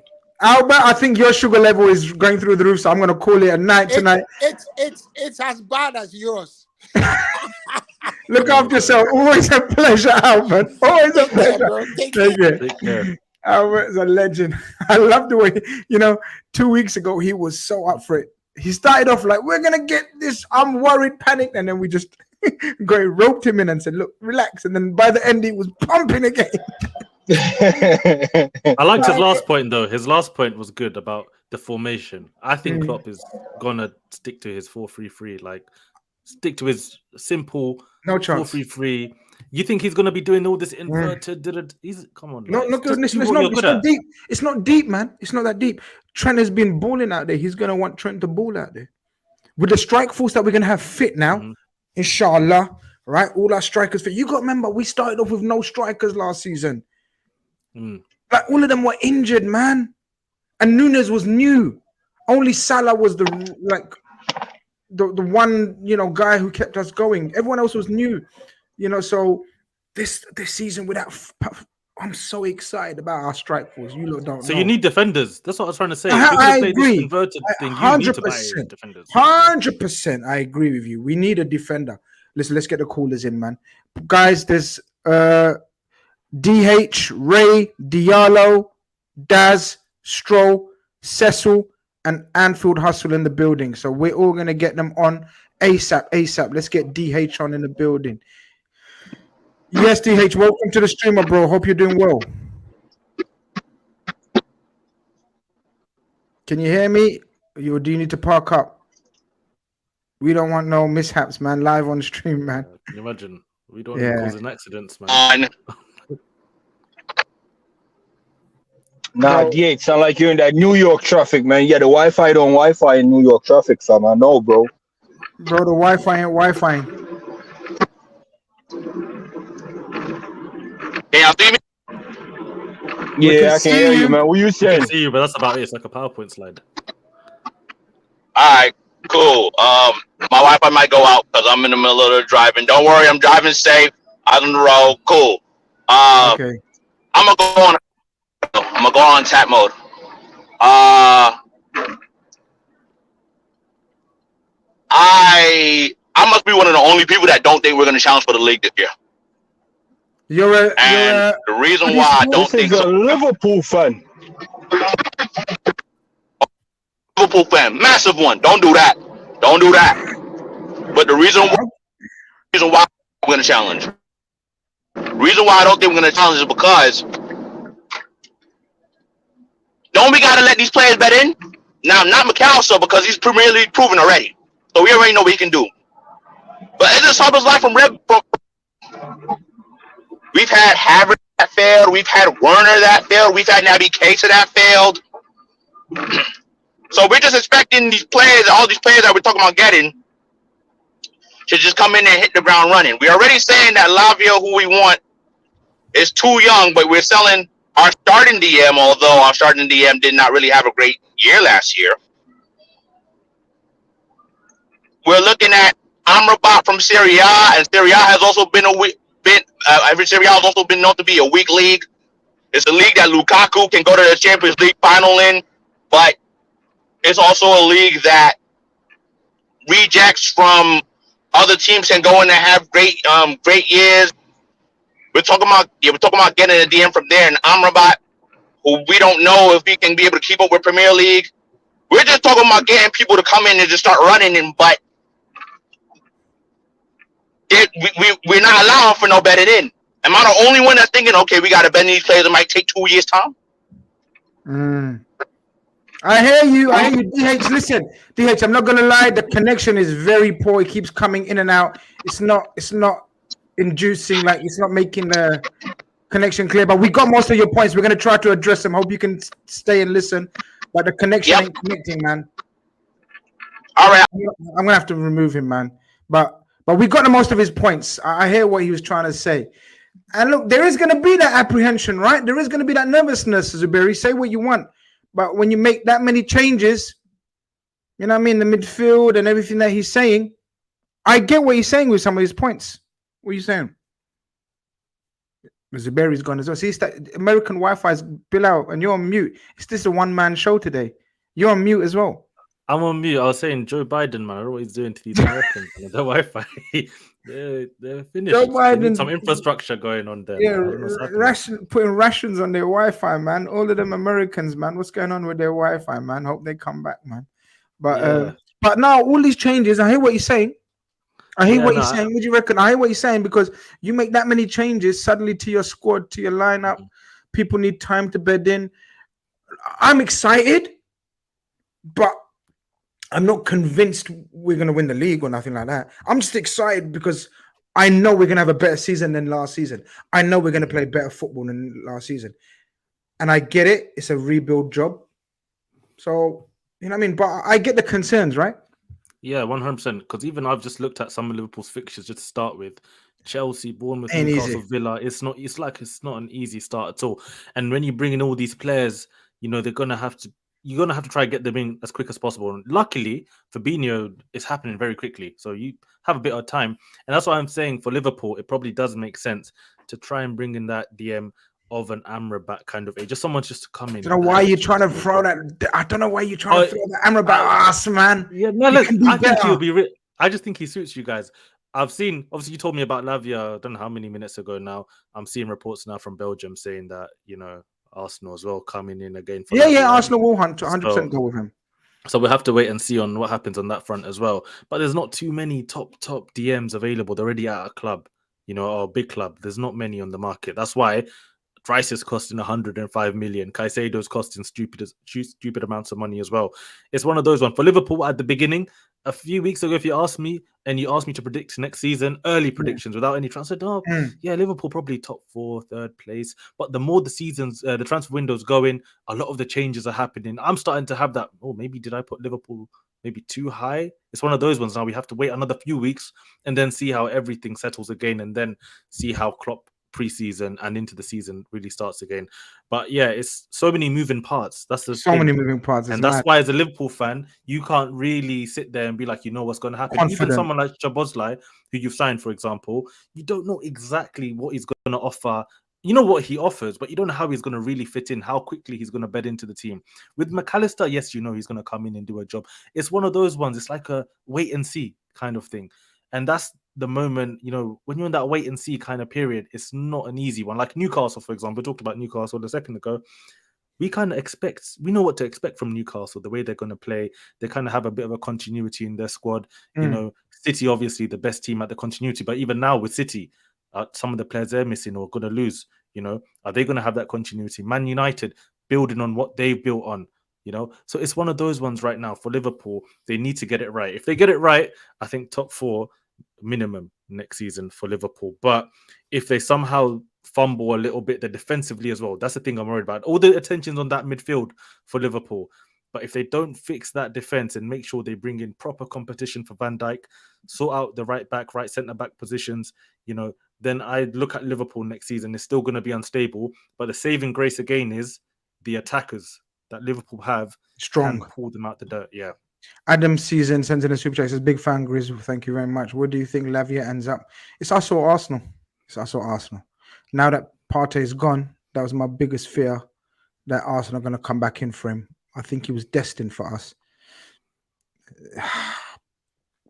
I don't know, man. It's difficult to say. Yeah. I still make us favourites. I'd still make us favourites, but it's tight. It's tight now. Darius, I think that was DH. Okay, he was on the call with us. Unfortunately, his Wi-Fi didn't Wi-Fi. He says, DH here, why are we trusting players from Serie A and Bundesliga to hit the ground running? Who's the Serie A one? I'm guessing maybe Amrabat, because I've said his name a lot. No. Very unlikely we get anyone from Serie A. Very unlikely. Bundesliga, a lot of people find the Bundesliga comparable to the Premier League. That's why. You know, and it depends on the type of striker, the type of player, and the attributes of the player. So Szoboszlai, running power, speed, height, physicality.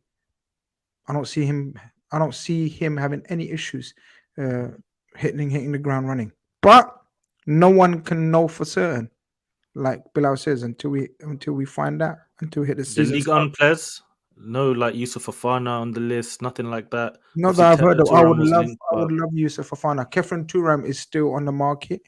I know we've done the mostest groundwork on him. I know we've agreed most of the stuff with him, so we may look back into that. But with the Fabinho news, I think we may go out for a more defensive-minded player.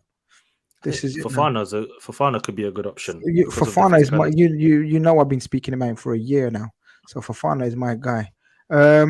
Let's see, man. More callers. Rai Panisin. Ray, are you there? Yeah, Ray is there. Let's get Ray in. Hold on, let's get this super chat out of the way before we let Ray on. Ryan sends in a super chat. He says, McAllister, Szoboszlai, Bajcetic, none of them have played a single game together. Could be nice for you, or it could be really messy. Absolutely, you're right. There's no getting away from it. Bajcetic is not injured, he's back now, but he won't start the season anyway. Yeah, he's a very good young squad option who's going to come along nicely. McAllister and Szoboszlai. I'm even if you asked me 3-4 days ago, I would have said maybe Szoboszlai is not even starting the first game. You know, I would have thought Curtis Jones, McAllister, and Fabinho probably are starting midfield. But Fabinho going changes everything. Everything. It's mad. It's moving parts, like Bilal said. It's moving parts. Ray's in the building. Ray, welcome to the stream, my brother. Hope you're doing well. Doing well. Good afternoon. Good afternoon, sir. Good to hear you guys. I don't know. I think I need a proper introduction. You know, this is what we're doing this year. We're taking it back to where we came from. You see this? Okay. This is what they're scared of. What do I mean by that? I'll draw now a comparison. Remember now, Champions League second leg, right? Mm-hmm. The collective was together. We can do it. We went out there. The wheels were turning. Things looked good, but it wasn't the right team. I want to remind everybody who we are as an identity, as a team. We're survivors. We fight on the front foot. All the pieces are there to begin. As a survivor, I have no idea where all this fear is coming from. The worst that could have happened has happened. And the best that could happen has happened. We have replaced the issues. We have got a little bit better as attacking, as far as getting to the top of the table. That's what it takes. Now we just have to find out if it's going to work. And it's the perfect team to support if you believe in that. I personally don't know if we're going to make the league. I personally don't know if we're going to be top 4. But I personally believe we have a mark to make this year. And there's no better team to support the season than us, because I know the price of rice has gone up. That's ill affordable for us. So we're gonna have to eat our meat and potatoes the way we can. And I'm telling you, man, you guys gotta believe in one thing: Alisson Becker. Everybody's so scared about the defense, but remember, we have the best keeper in the league. 100% we do. But Ray, 100, I agree with you, and I agree with everything else you said as well. Mostly, in terms of excitement factor is back, X factor is back. You can feel a vibe going through the fan base slowly, not all the whole of it, but some of it, majority of it. This Fabinho has set it back a little bit. The Henderson one might set it back a little bit, but as long as we replace them, we'll be good to go again. But Bilal was talking about our defense. Are you worried and concerned about the defense? Oh, for sure. I don't think there's one thing that's been changed in that defense. Not even one. So that tells me either Klopp is sticking to his guns or there's something that he's going to put in front of that defense to make it easier for them. I can't personally dwell on that defense because I can't change those things. Mm-hmm. You know, we can't change that. So it just leaves me to support my team. And personally, I believe we put a little bit less pressure on our defenders. We'll give them time to organize themselves. We have very good vocal leadership back there. So I personally have to say I have to stick with my horses. We have no plan B. Of course, the DM situation is not a situation for me because you guys got to remember, Fabinho wasn't the guy he was before. No doubt. Many games, no doubt. Many games. And if we're going to change something, we should change it as a collective. We do have some experience left in the midfield with Thiago. Not my favorite, but this is the season where he needs to step up and show us what he's left in the tanks. So I'm not too worried about the defense because I know going forward we'll be all right. I know defense wins championships. So until Klopp is determined to change that for us, we can only hope on what we have. So, yeah, I don't know what to do about that defense. I don't know what to say because personally we need some action coming from the board, from the coach, so we can see that we have a plan B. Other than that, it's going to be Gomez on the right, Trent in the middle, and guns are blazing. That's it. 100%. Look, I get you. I get the positivity, and I'm like that, man. I was down last season, down bad, but there is reasons to be excited again. I'm hyped up for it again, man. Okay. Go so on. Defensively, if you could change something, Grizz, where is your mind taking you with that? I want a Ibu, but left-sided. That's what I want. I don't care about anything else. I know people want a ball-playing centre-back, someone who's comfortable on the ball, and someone who can spray passes and break lines. Nah, we got Trent and McAllister and the likes of Thiago and Curtis Jones and Szoboszlai now and all of these players. Every player we got in the midfield is comfy now. It's comfy. So now I want a man mounting at the back. Someone, basically a left-footed Ibu. That's me. That's what I want. A left-footed Ibu. Yeah. That's what I want. Someone who's going to see, seek, and destroy. Roy. Yep. Absolutely. That's what I want.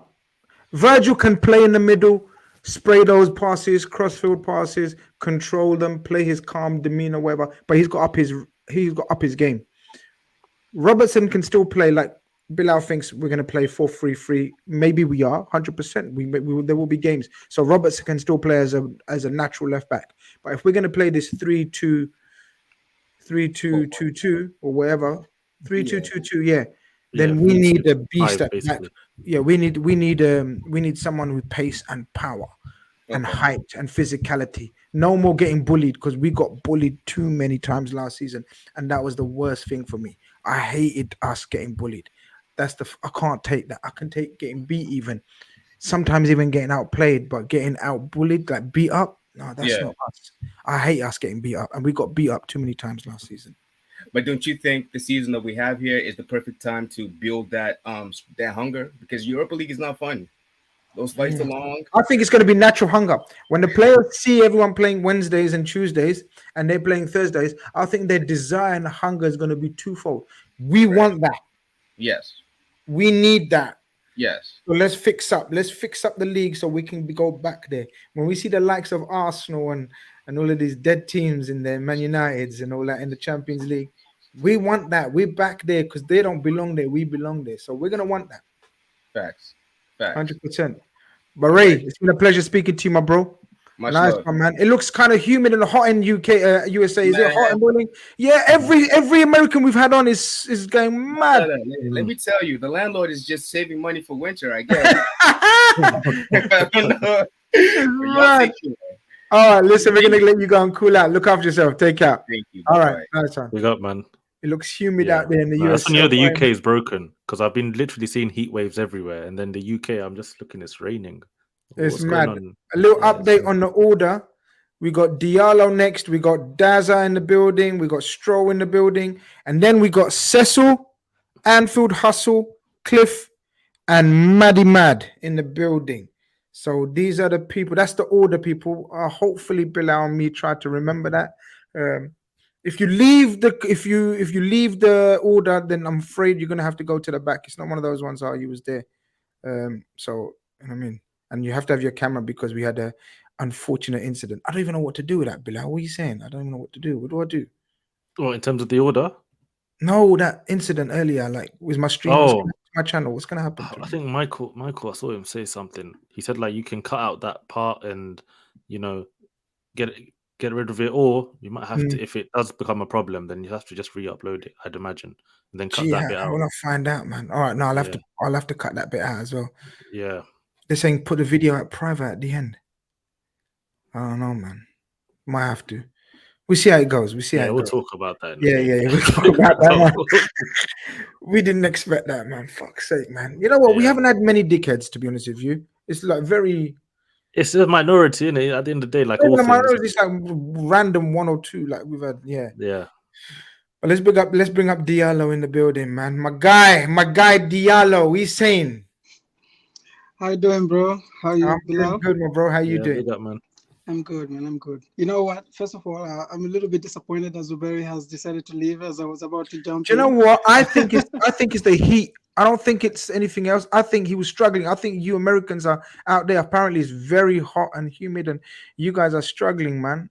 I think he was struggling. No, I mean, I get it, but you know, I'm in Boston. I'm also in the US, but it's you stay indoors, keep your aircon on, you'll be fine.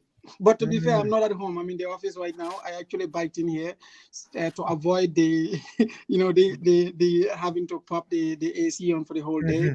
But yeah, actually, the other point I was going to make, and then you can ask me whatever questions you have, is I was biking when I was coming over and I was listening, and I'm glad I was biking and I'm not watching. So I missed that I don't want to call it little, that very unfortunate incident that you had at the beginning. Because typically I watch this with some of my nieces at home. And I'm glad that I wasn't doing that because that would have been terrible. And I'm really sorry. Oh, I don't know why weirdos or stupid people, immature, or I don't even know if he was a kid or I hope he was a kid. Because if that's an adult, then yeah, you never know. Anyone, it could be anyone really. It's I don't even want to dwell too much on it. Exactly. The other thing I wanted to say is before we go football is this morning I watched the Dele Alli interview. I don't know if any of you have watched it with Gary Neville. I don't want to kind of bring this conversation down because this is and I'm an Arsenal fan. I want to talk about Declan Rice. That's what I really want to talk about, really. But I just wanted to say that was a very emotional interview to watch, and I can only imagine how much it was for him to do. So I think it's just a reminder to all of us, not just match-going fans, but also like fans that create content online and speak online, to really be mindful of the fact that these guys go through a lot. These are just like humans. You speak about this all the time, so it's watching that was a really good reminder to kind of know how to talk, stick to the football and just talk about the football and avoid, going against the characters, because these people, they go. I mean, when I was listening to some of this stuff, I grew up in Africa too. I had some hardship, but yeah, man, some of the stuff he was describing, that was heartbreaking, man. I hope he finds help. I hope some of his friends or people that know him reach out and really, get him, because he was a great footballer. He was a sports player. I hate Spurs, but all of that goes out the window. He was. People forget how good he was, man. He was one of the best young talents for England. So it was really, really tough to watch, and I just hope that he can get all the help he needs and get his career back on track, because there's a talent in there, 100%, man. We back that. Yeah, 100%, man. 100%. Top talent. Delhi was one of those players when he was coming up, MK Dons, and he was playing box to box. I remember never in my life did I think he would have been this goal scorer number 10. And then it went to Tottenham and absolutely exploded. And you can see the talent was like a different level now, and how he was developing. And it's mad. So yeah, exactly. You don't know what people have gone through. You know, sometimes you have an idea, maybe something's a little bit wrong, but you don't know the extent of it. You know, so it was nice to see him somehow coming out the other side. You know, he's still healthy, he's still young, there's still time to recover.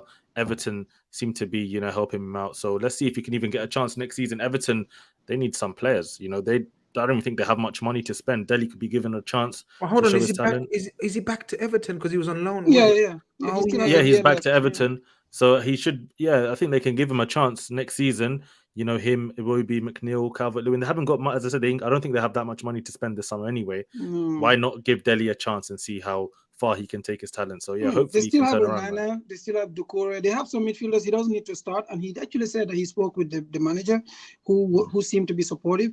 Really, you know, he just needs an environment to actually get start playing his football and enjoy his football again. But most importantly, his life. He just needs people around him that actually care about him, because clearly that wasn't the case. But you know what? Let's move on to the football, and I have two main points I want to speak on really quickly. I know there's a bunch of people in waiting on the line, so I won't expand too much on them, but I will just start with saying I think I will speak on Liverpool and then on Arsenal. So each point, 1 point for each club.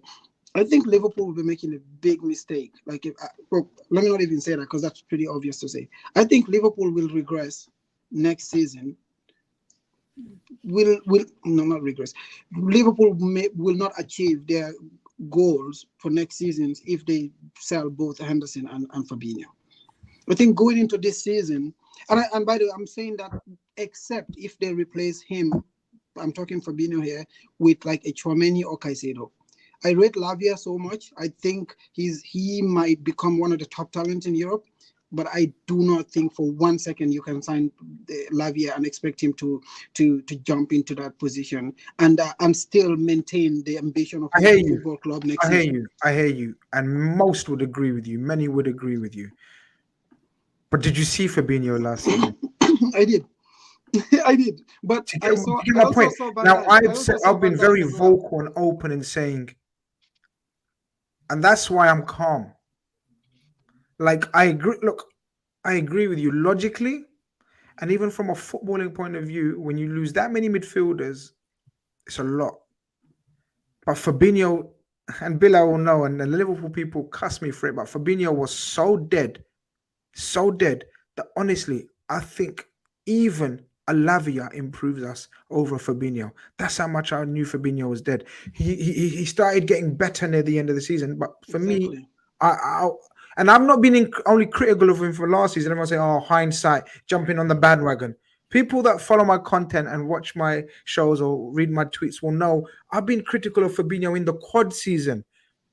In the last 3-4 months of the quad season, I went, "Yo, Fabinho's gone, bro. He's gone. His legs are gone." So I hear you. I get what you're saying. I think any energetic, someone who's got passion, energy, and a point to prove improves on Fabinho, man. That's just my opinion. I may look like an absolute idiot, and you may look like a genius and say, "I told you, you've lost Fabinho and you're struggling now." So, but sorry. And it's more about what the reason why I'm saying that it's not even about talent, it's about responsibility. That kid, I think he's 18, right? Or 19. 19. At a big football club like Liverpool, the expectations are so high. Like, he might come in and play and have a very good game, but in the big moment, in the really those tense moments, you cannot count on an 18. Would you take you are used to taking Lavia?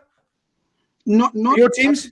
Not to replace Partey. No, I would. Oh. I think we would regress too if we replace Partey with Lavia. So you agree with that, it's one of those ones. It depends how Arteta sets up the team, because if Rice is becoming the number 6, having Lavia as the second choice with Jorginho isn't bad, right? It all depends on how Arteta is going to use. If he's using Rice as a number 8 like Xhaka was, then bringing in Lavia, that means he's going to start, every single week. So I think it just depends on how he sets up. Both of you a question. What is the ambition for Liverpool and Arsenal next season? I think it's only one thing: is to go after the league title.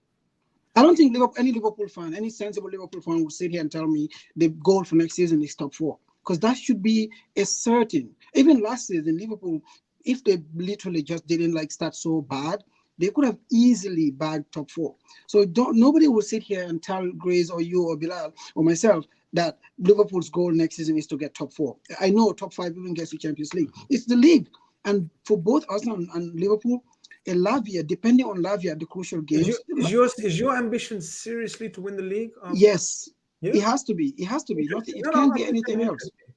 It has to be. There's nothing else that it can be. Last season we went so close. The only goal this season has to be the league title or the Champions League. And it depends how they. And how about us? We dropped off so much that we didn't even end up in the Champions League places. It doesn't matter, Grace. You have a big squad. That Liverpool squad is not dead. It's gone. You know, it's gone. That squad's gone. That's why I'm saying. That's why I made my point. We've just literally got only Mohamed Salah of our famous strikers left. We've only got possibly, hear me out, possibly only Thiago left out of our midfield. And then you got Trent, Robbo, and Virgil and Alisson. That's literally 5 players from our Champions League winning squad left. 5. Yeah, I think it's unfair. Diallo, you're saying we should win the league? No, not true. I'm not saying you should. The only team that should win the league every season is Man City. Mm-hmm. You know, I'm not saying you should, but that should be the only goal. That should be the only. I agree with you. You know that you can't. Nobody can sit here and say that this is the goal. So that should be the aim for Liverpool. The realistic, and also it's a realistic goal. It's not like I'm not just saying this like last season. Arsenal fans at the beginning of the season saying that we should win the league. Like last season, that wasn't a realistic goal. This season, it is. Likewise for Liverpool as well. And I'm not. I actually rate the Liverpool squad. I'm not just saying this because I don't think that Liverpool can make it so that to come and laugh at you like at the end of the season. I actually do think that that's a very, very talented squad still there. We saw it in the end of the season. They went on that long winning streak. You know, even though it already looked like they were not really in for the top 4. But anyway, that's the one point I was going to make. And I actually rate Curtis Jones. I think he might actually be a very good player coming into this season. I watch all their games in the under 21. He's grown a lot. I was watching it mostly for Emil Smith-Rowe, but actually Curtis Jones was the big guy. You know, there he was the orchestrator for the whole team, and I think he will surprise a few people. There's a talented player in there. McAllister as well. But here's another one too. You mentioned earlier he can play the DM role. I'm sorry. He might be able to do that when you have a dog like Caicedo next to you. I don't think that he can do that at a team like Liverpool. He will get run over. Like he will get run. Like he's not that. He's very good at like ball secure and like maintaining possession, control, tempo. Like, but he needs a ball winner next to him. Yeah. Anyway, my other point is about Declan Rice, and I'm going to make another bold statement here. I think he will be the difference for Arsenal winning the league next season and not. If he is available in the. Why is that bold? Why is that so bold? You're spending 105 million for a reason. Yeah. Okay, maybe you can say that's bold. It's not a bold statement. I think you need to make a bolder statement before you go because that's not very bold at all. Okay. That's it. You need to say something more than that. That's nothing, man. You're buying a 105 million pound player, a 70 million pound midfielder attacker, whatever, and a 40 million rotational centre back stroke right back. Of course, you're looking to make the difference. But are you going to do anything in the Champions League? That is my only hesitation is I need to see the groups. I don't want to make big predictions because that all depends on the groups. We saw Inter Milan; they cruised to the final, literally. Mm-hmm. I can guarantee you, if Arsenal had the same pathway last season, even though they were not in the Champions League, they would have won all those games. I can easily say that. So it all depends on who you are paired with, and if you meet like this season, Bilal knows we met Man City in the first game for the Carabao Cup. That's a dead away at Ittihad. People were saying that Arteta threw the League Cup. He didn't. You know, the FA Cup. The FA Cup. Was it the FA We lost Cup? to Brighton. Yeah, we lost to Brighton in the Carabao Cup. That one, that one was definitely he dropped a lot of players and the the Europa League as well on the penalties. But when you're drawn against Man City away from home on a knockout game, there's nothing much you can do. There's nothing you can do.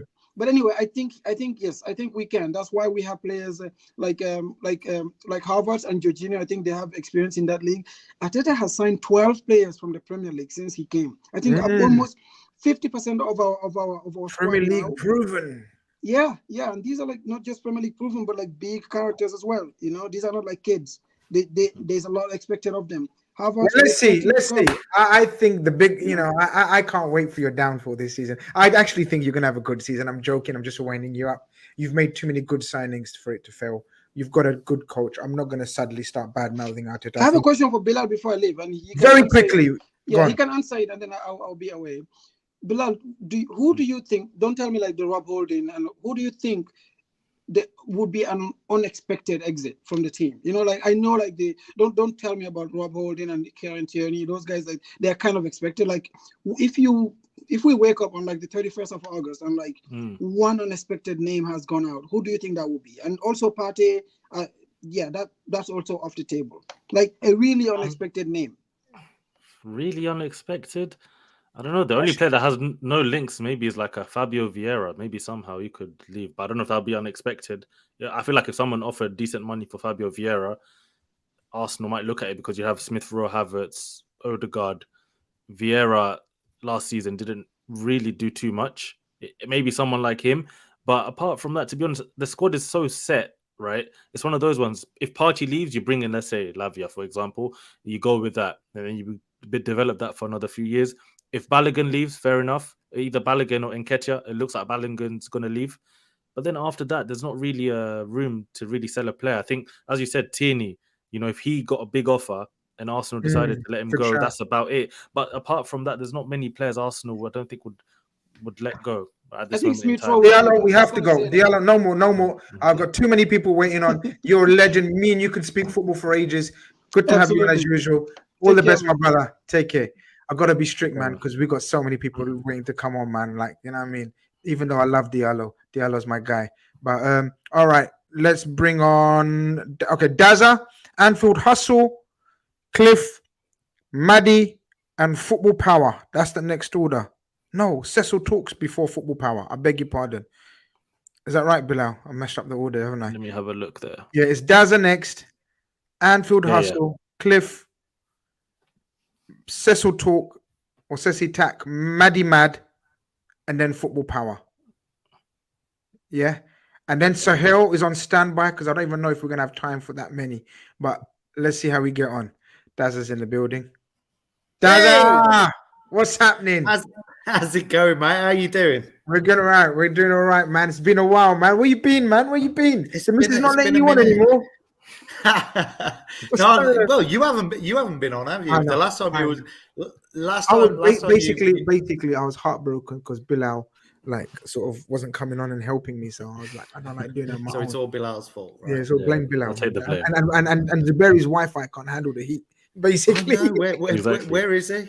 Well, he was in his car handling it, and then suddenly his Wi-Fi keeps coming in. But apparently, it's like a heat wave going on in the USA.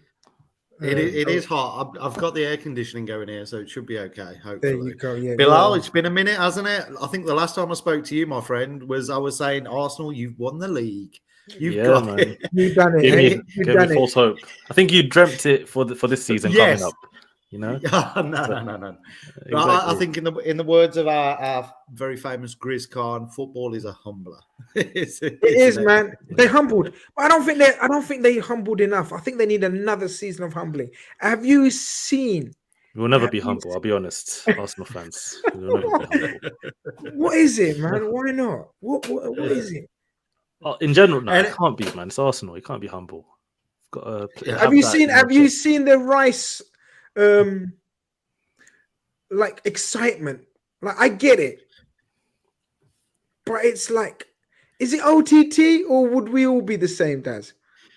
Well, you probably won't remember. I do. I was on here and I was saying we'll get Declan Rice, Jude Bellingham, and Mason Mount, and that would be our midfield. That was like in February or something. But no, I would. Well, if you'll get, we're now getting rid of what Fab's going, right? He didn't travel to Germany. He's gone, right? He's gone. I'll definitely have Declan Rice, not for 105 million, but I would definitely have him in place of, well, who are we going to get? Lavia? I don't know about that. I didn't want to go. I did have a point about the midfield, but I kind of feel like your viewers have listened to enough of the midfield. Oh no, speak what you want to speak about, bro. Don't worry about what people. Well, your mind, whatever you want to speak about. It's kind of dated, I guess, what I was going to say, because I think Tuesday, was it, or Wednesday, when you came on, did that stream about Henderson leaving. Mm-hmm. Excuse me. About Henderson leaving, and I was thinking about that, and I was like, yeah, it's a big player to leave, and I started looking into the position, and I was like, well, you got Szoboszlai is going to be playing mainly there, and then you've got Elliott, and then I was starting to think, well, Szoboszlai gets injured or something, then you've got Elliott, but then the man I was thinking about putting into there potentially is Gakpo. I think he could play. I think he could be an option in midfield, and that's where Klopp might bring him into midfield every now and again. Like I say, it's a bit of a dated thing because I actually don't think Hendo will go. I think if Fab's going, you're not going to get rid of Hendo. And like guys have said before, if Fab is going, what the hell are we going to put in there? You can't do Lavia, you can't. And by Cetic, we said, well, you've already said he's not going to be ready for the start of the season. And who else have you got after that? So you're going to have to bring in somebody real big. And that big is, for me, Tchouaméni. But how are we going to get not available, apparently. Real Madrid has said he wants to stay. Real Madrid, not even Real Madrid. He doesn't want to come. End of story. Yeah. So if the player doesn't want to move, he wants to stay at Madrid and fight for his place. So Liverpool that's gone. Forget about Tchouaméni. So that's gone. Then the other one everyone's talking about is Amrabat, which not for me. Bilal's trying to. I'm saying he's the best option. The Liverpool team. I'm saying it's the best option for Liverpool right now. Nah, I wouldn't want to far better options than. Okay, no, if you Caicedo, Tchouaméni are not on the market. Florentino Luis of Benfica, Paulino of Fulham, Sangare of PSV, to name three. Sangare, yes. Paulino, didn't they want 90 million for him earlier? Amrabat's a better footballer than Paulino, in my opinion. They won't ask, but 90 million. Paulino's more of a dog, maybe. Paulino is a baller. I mean, I know Liverpool fan base have gone up in arms and talk about his age. I don't know why Liverpool fans love bringing up age. Oh, yes. I'm glad you said that because people nowadays start saying he's 27, he's done. 27 and he's done. He's just 27. You're just coming into your absolute prime. 27 to 31 nowadays is your absolute prime. Unfortunately, Fab, we said it last season, he's done. Thank you for your service, but he's done. But because of what he did and the type of person he is, his physicality and whatnot, he's done. But there's other players, like look at Mo, won the James Milner lactate test trophy the other day, didn't he, with Szoboszlai, I believe. Certain players can go a longer time than others. And when people turn around and say, like, 27 is too old, I'm like, Jesus Christ. It's not this day, aren't I? But shall I tell you something?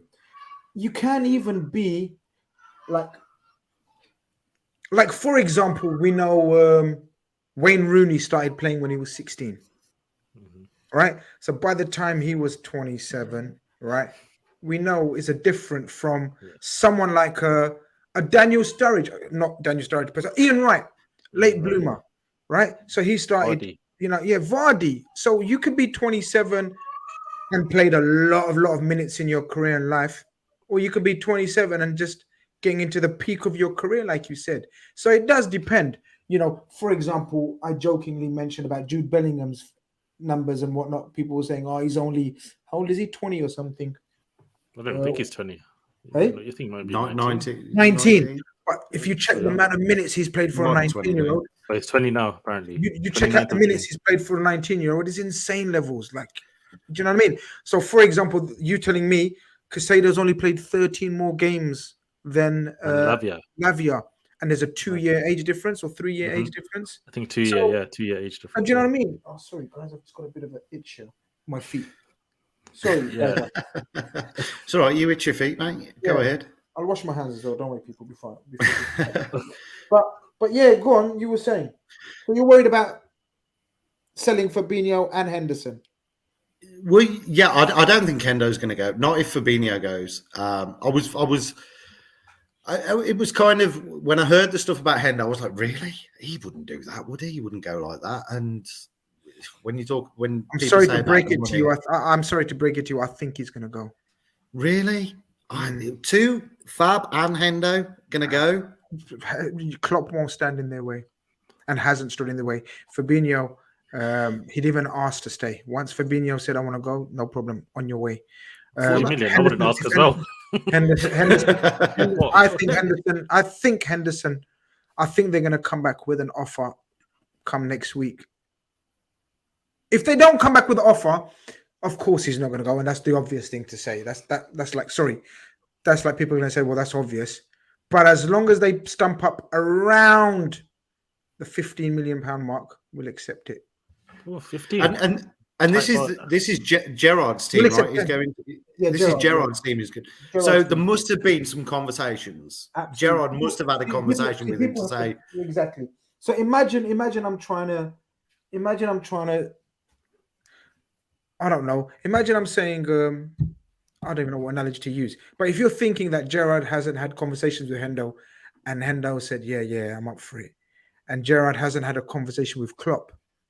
Yeah, right. That's yes. Yeah. So you got to remember they're very close to each other, and we're just assuming now. This is not information or inside knowledge. We're just assuming now. Yeah, exactly. We're assuming now. So we can imagine Klopp saying, "Well, if Hendo wants to go, as long as we get our money, that's his choice, life choice. I respect everything that he's done for me, and his family situation is such that he needs the money, or he wants the money, not needs the money. Bloody hell! But that's a life-changing amount, whatever. And it's not 700 grand; it's more 450. Not a lot then. Yeah, it's not a lot. You're tax-free, just a 450 tax-free. You know what I mean? Yeah. But you get my point. They definitely had conversations, and it's not like just behind the scenes going on. So as long as they stump up around 10 million plus, I think he's going to go, and I think they will. I think they're playing the poverty card, and they're playing that we're broke, but they can raise their funds. That club, they've done similar thing for Gerrard. They go back to their ministry. They go back to the people in like who've got the money and say, "Yo, we want to bring this captain of England, captain of Liverpool.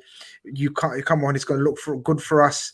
The profile, the image. They're going to give him the money." That's just my opinion. No, that club because it wasn't. Can't believe it. Go on, sorry, Bill. I was going to say that club because I remember I was reading the Saudi. You know, they have like 4 clubs that they were pushing out pump money. That's not one of them. Oh, Ittihad wasn't one of them. So No, I was it's not wondering one of where them. they're getting Gerrard and this money from. So yeah, They get the money, man. There's ways of getting the money. They've got to get it from somewhere. Well, anyway, if you're telling me now Hendo's going, you've just upset me. Look, of course, nothing's set in stone. I also saw Jude is coming, so hey, what do I know? But, well, I did as well because so he's from basically- Stourbridge, which is down the road from where I used to live, and all the talk was he wanted Liverpool. There you go. But then but we pulled out of that, and we decided to do this spreading out of payments and costs and players. So I think Henderson's going to go. You're worried about if that's the case, if both of them go. If the two of them go, that's a lot of experience. That's a lot of know-how. That's a lot of responsibility as well. Turn into Chelsea. Gosh, if we have to bring in another Lavia and somebody and what money and whatnot, and then we want Colwell 60, 80 mil. What do we do? Oh, I don't know. Gosh. Bilal. Don't panic. Don't do you got Europa League as well. Who? Henderson. You got Europa League. Henderson could have helped out, played those games because in group stages and even not Henderson would sweep up. I'm just washing my hands. Be back in 30 seconds. You carry on. Well, we said as Liverpool fans, Bilal, like there's transition in the way you do things, and like you bring players through that, and then the players that are in the starting 11 then drop down one, like Hendo, right? So we just drop down one now, and that would be fine. You've got Szoboszlai, McAllister, you'd have Fab, but well, he's gone now, and then Trent doing that box role, right? Well, now Hendo's going. So who are you going to bring? Who are we going to bring in? How? Where do you put somebody? Because somebody's not going to come in, a decent player is not going to come in. Let's say Thuram, for example. He's not going to come in to find out he's going to play 12 games in a season, and then come off the bench, which is what Hendo would have done. So how are we going to find these players? What players are we going to get? And who wants to come? We haven't got Champions League. We're going to play in the Europa. Oh, I'm starting to get worried now. He's told me Hendo's going to go. Yeah, but the thing is, with the Europa, you can afford to do so much rotation that you can give these players minutes. So if a young player, you can convince them, be like, listen, you're going to get so much minutes in Europa League the Cups, Premier League, etc., that you're actually going to play a decent amount. But it's one of those ones now for Liverpool. That's why I kept talking to Grizz saying that defense, I'm just thinking about the defensive options Liverpool have. I feel like you need a lot of work there and a lot of people to bring in, maybe 2 or 3. But then if you're focusing all on the midfield all of a sudden because Fabinho and Henderson are leaving, how much room is there now to try and bring in at least another centre-back and maybe right back and then to try and go on from there? So that's what I would be worried about. Just like how are Liverpool going to maneuver all of these different parts of the team that need work at the same time? There is too many pieces to move, and don't panic. You cannot give up on me. If you give up on me, then I'm going to be worried. You're usually one of my calm, rational subscribers, followers. You know what I mean? I thought Hendo was staying. If you're panicking, then oh my god, I'm going to have second thoughts about you're going to do a Bilal on me. Mm-hmm. I'm going to say one last thing, just because I've heard a lot. Why is everybody giving up on Robbo? I think it's a new formation. I think it's a new formation, isn't it? Yeah, no, but sorry, I think I just clicked off you. Yeah, but Klopp did it, with 10 games, 12 games, the end of the season, and it worked. How many games did we lose in those 12? Zero. Yeah, I'm not giving up on him. No, I agree with you. I want to give up on him. And a character in our team. Yeah, 100%. I know he's not. I know he's one of the leaders. Like this, Zlatan here saying he's not a centre back. I know he's not a centre back. But the team hasn't set with 3 centre-backs. We're not playing with 3 centre-backs. It's all interchangeable. And that's what Klopp has always said. It's not just a 4-4-2 or a 4-3-3 or a Klopp. These players on the pitch move about everywhere. And that's what Klopp wants. And that's what Robbo does. I know he's not the tallest and whatnot. But when you're in transition, normally the ball, you want somebody with speed. Right? If you're getting counted, you want someone with speed. Robbo's got that, and he can get back. Yeah, when you're defending those long throws, who was it who did us with the long throws? Yes, that's when you want the big boy. But are you just going to get a big boy to come and head the ball at the back? For me, the talk about Robbo is shite. I agree with you. Anyway, I know you got loads of people to carry on. I agree with you, and I'm enjoying our chat as usual. But I'm trying to finish up give everyone a bit of time as well. But always a pleasure as usual. Always brilliant to have you on. You're a top bloke. Look after yourself. Give my respect to Zubiri when you speak to him. 100%. I will. Look after yourself, guys. Take care, guys. Look after yourselves. See ya. I like Robertson. I don't like the disrespect. He's right, man. Daz is right about them. You know what I mean? He's like every team needs a Robertson, right? Who's your version? That'll be Tierney, I guess. That's a Scottish Braveheart kind of guy in the team. But obviously, Tierney's not really been in the team. That's why you didn't win the league. See, you need one of those. Rice. Now you're gonna have Rice, the English backbone. Yeah, the affiliation of knowing what the league means to the Arsenal fans, the passion. Declan Rice could be your. That's why Rice costs 105 million, because when you look at everything that he offers, right, stat wise, you watch the way he plays, the leadership. That's why he's ended up costing that much money. Yeah, 100%. I agree with you. Intangibles that managers look. He's going to make the difference, man. I'm telling you. And when I say he's going to make the difference, I don't think you're going to win the league, but I think you'll go far in a lot of competitions now and be competitors for the league. Whereas you just done the league and then you fucked up in everything else, right? I think you'll do better. I think the other competitions, to be honest, about squad depth. But let's give the final order of the calls, and I don't think I'm gonna take off the pinned thing. I don't think anymore. We've got Anfield Hustle, we've got Cliff, we've got Maddie Mad, we've got Football Power, we've got Cecil Tack. Now Cecil Tack's after Maddie Mad. I beg your pardon. Let me do it one more time. Anfield Hustle, Cliff, Maddie Mad, Cecil, Football Power, and Sohail. If Sohail shows me his camera. Sohail, by the time it's your turn, you need to camera on, because obviously I try to be nice to people, but there's weirdos out there, so I need your camera, bro, because I don't think I've spoken to you before. But let's bring in Anfield Hustle into the building. Anfield Hustle, what's happening, man? Me and you have spoken on Twitter very recently, got to know each other a little bit through the DMs. How you doing? All good, mate. All good. Thank you so much for having me on as well, Grizz. Respect the grind. Respect the hustle as well. Same with Bilal as well. Been following you boys for a long time. I know you meant that pun. Respect that. I know you meant that. I like that. Thank you. Thank you. Yeah, so it's been a long time coming, but really appreciate it, boys, honestly. No problem, bro. I'd just like to start off with, first of all, a bit of Palhinha. So I guess would you guys basically put him in your top 2 list for CDM's replacements for Fabinho? See, me as a Liverpool fan,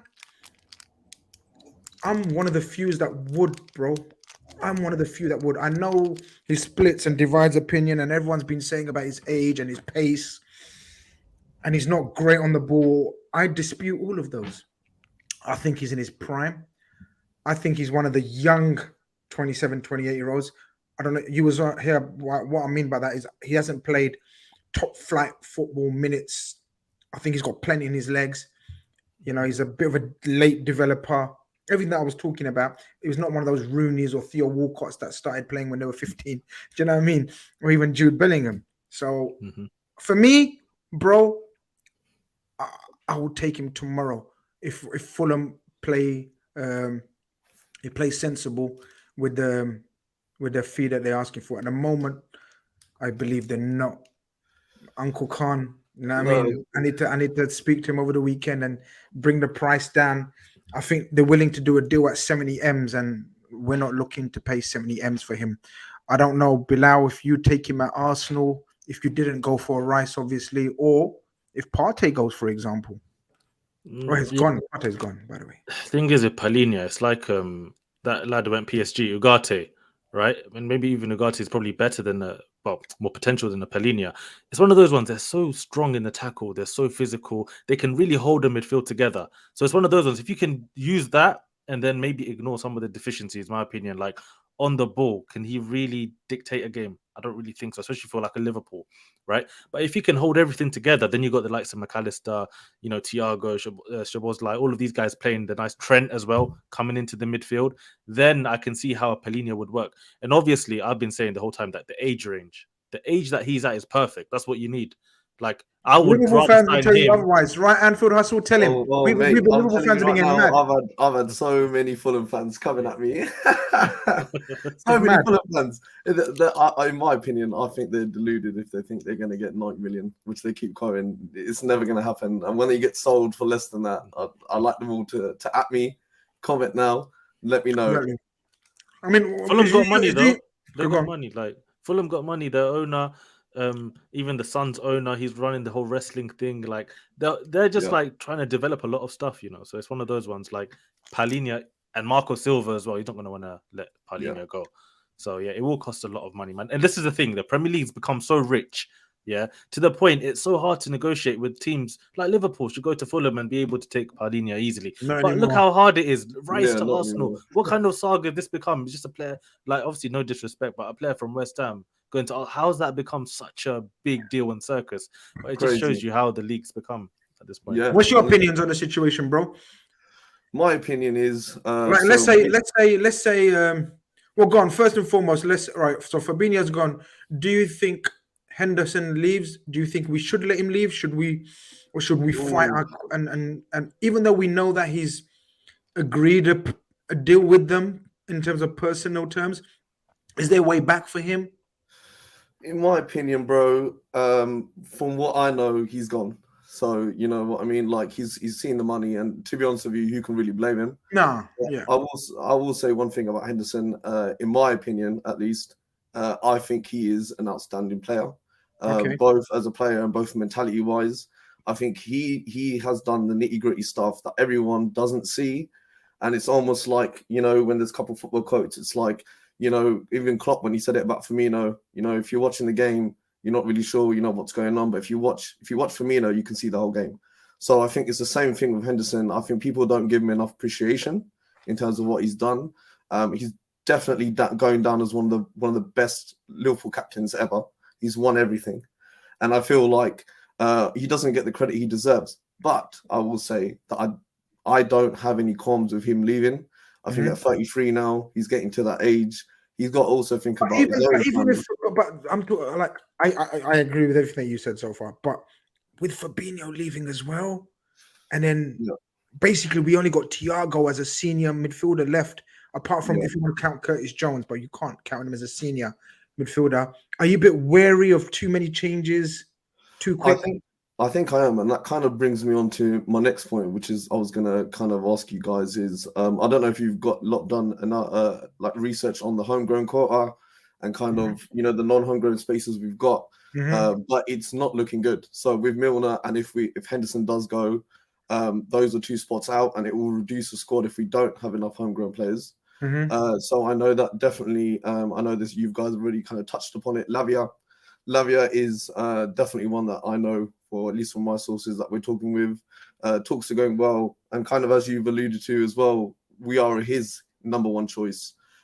In terms of negotiations, I know that Southampton, they do like negotiating with Liverpool. We've done many a deal with them. We've not tried to kind of fob them off, kind of as many of the other teams are trying to do. So I think that could potentially be a strong point in those negotiations coming up. I know that definitely Liverpool want to get the money in first before they try and put out these big bids. And a lot of inquiries have been happening. A lot. My phone's been ringing all day about different inquiries. But until I know 100% certain, I don't really say anything about it. But, even like just thinking about the non-homegrown quota, we've got Szoboszlai coming in. He's taking another homegrown spot. We've got McAllister coming. He's taking another non-homegrown spot. I'm looking at it right now, and I'm thinking that we need at least 2 other midfielders who are homegrown in order to kind of match that quota. So I guess what's your opinions on that? Look, homegrown quota, I think it's overplayed because I think the club will be on top of it and aware of it more than us. I think so. That's why Lavia makes a lot of sense because he doesn't count as a homegrown yet, but when he's at the age, he will be counted as a homegrown. So it kind of makes sense in every single way right now.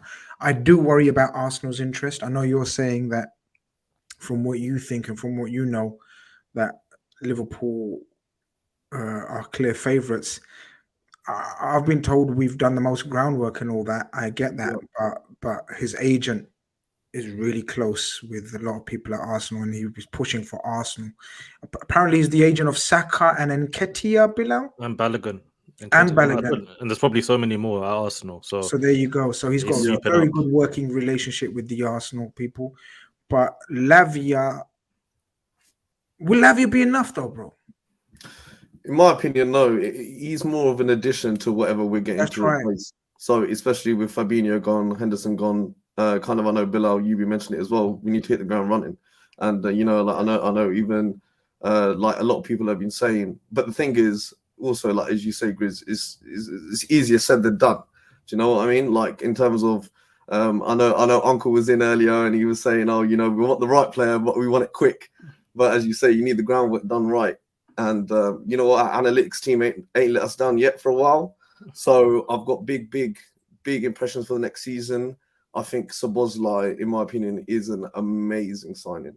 So I've been following him actually for the last maybe about 4 or 5 years. And I was really surprised when we were linked with him, and I was so glad when we got him. Excited that, oh my God, he's the one. I'm telling you now, boys, and I'll state it now. He will be like a Gerrard regen. He's going to bang in the long goals, and I think the Premier League nowadays it's all about like quick touches, almost passing the ball in the net. If you look about 10 years ago when we used to watch Match of the Day, you used to see a banger every week. Nowadays, not so much. But I think he's definitely going to be going back to the old school ways, and I think we're going to see it effectively done, which we haven't seen for a while. Interesting, bro. It's been a pleasure speaking to you, man. I've got a few people that want to get on, but keep in touch. We follow each other on Twitter anyway, so definitely, man. Good to link up. Nice one. All the best. Good evening. Take care. Nice speaking to you, man. Take care. One. We got Cliff, we got Maddie, we got Cecil, and we got Football Power. Let's try to wrap that up very quickly. But yeah, man, Lavia, man. I think it's gonna be a straight fight between us two. Have you lot got money, man? What's going on? Have you still got money? As I said, the sales now probably because we spent the 200 million, which I'd expect obviously we could spend that regardless. But then obviously now it's about making space in the team. And if Partey is leaving as swiftly as some of the reports are talking about, then I'm sure all the business is done. It's just about trying to get some players out, Inter put up money for Balogun. You get money in for Partey.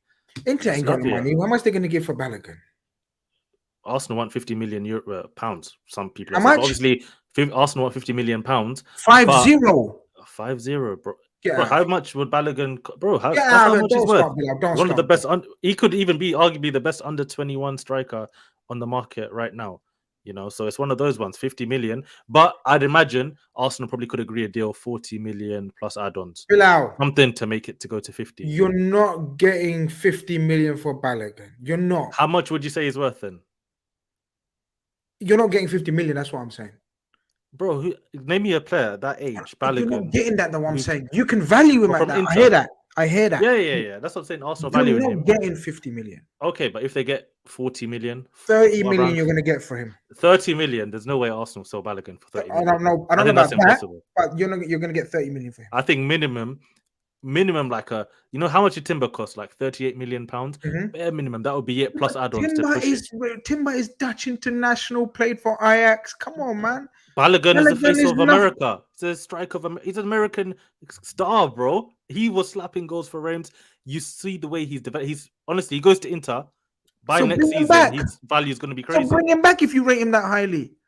Would you keep him as your number? I want him to stay. No, I want him to stay at Arsenal. But it's one of those. Part of the first team. I'd rather sell Nketiah and then let Balogun have that chance of Nketiah. But the problem, he doesn't want to do that. He believes he can play, and he can. Let's see. Let we keep it. That's one to keep an eye on for some people. Remember what Bilal said. We're gonna keep an eye on that one. 50 million, you know. Inter, give me that Onana money. Give me that. Because I'm seeing West Ham. They want to use that Rice money. Okay, so you're doing the whole dominoes. Yeah. They need to give us the money. Okay. So I don't trust these Italian teams. You know. You're keeping an eye on the trail, the money trail. Yeah. Okay. Exactly. You want some of that? Okay. You know you're not broke no more. We know you got the money. I hear that. All right, Cliff, Maddie, Cecil, and Football Power. We're gonna try to wrap these guys up in the next 20 minutes or so. So here we go. Cliff's in the building. Cliff, welcome to the stream, my brother. Hope you're doing well. What's going on, guys? What's going on? Fantastic conversation going on. A lot of different points going. I've got a couple rapid fire points that I feel like isn't being talked about enough, and I want to get your feedback on it. I'm seeing these reports of interest with Kelleher. Why aren't we having conversations about what the situation is there? I know he's still got 3 years left, but the reality is this is about, and just to clarify, I'm a very big Liverpool fan myself. So my question is this is going on to year 3, year 4, where we're hearing in the summertime he wants to be playing regular football. We know he has a skill set. So can we, how are we? My first question is, what's your thoughts on that? I'm a massive fan of Kelleher. People that, again, have been following me or reading my tweets will know I went to see his debut against Milton Keynes in the League Cup all those years ago. It was a cold and wet night at Milton Keynes, MK Dons Stadium. One of the first games at the new stadium. Kelleher was in goal. We had a whole heap of youngsters playing. I'm trying to remember, Milner captained the team that night. And I turned around to my mates that was at the game with me and I said, yo, this guy, I like this keeper. And that was his debut. And I said, I like the aura. I like the calmness that exudes over the team. You know, very few keepers can do that. And his distribution, I'm going to say it now and I'll say it again. His distribution with his feet, he's better than Alisson. He's better than Alisson. But of course, as a keeper, he's young. He's at that age now. Is it 24, 25? Yeah, no, sorry. He was young, and obviously I wanted to see his progression. Now, he's at that age where he needs to play, bro. Alisson ain't going nowhere. Alisson is strong for another 2-3 years minimum. Kelleher, we can fetch money for Kelleher. My opinion is I would sell him with a buyback clause. That's what I would do. Which is fair. I guess for me, ultimately, I bring up that point to say this. This is going to sound ridiculous, but I think us missing out on Champions League is an undercover blessing for FSG specifically, because what it did is it's almost as if it was like a perfect storm where we're missing out on top 4. I know it's top 5 next year. We're in Europa, so we're giving our guys the necessary rest to play one game a week, so on and so forth. At the same time, with Saudi coming in, with the likes of Henderson, with the likes of Fabinho, it's forced the FSG to kind of reflect on certain tasks and certain things a lot more proactively than reactively. And I use Kelleher as an example to say, if we value him, we've seen that he is a quality keeper. Why aren't we having real conversations about either moving on from him or locking him down for a few more years? I think it's up to him though. But bro, if you was in his position, what would you do? What would you do? What would you do if you was in his position? I'm gonna be quite honest with you. If I was in his position, I'm pushing a move. That's it.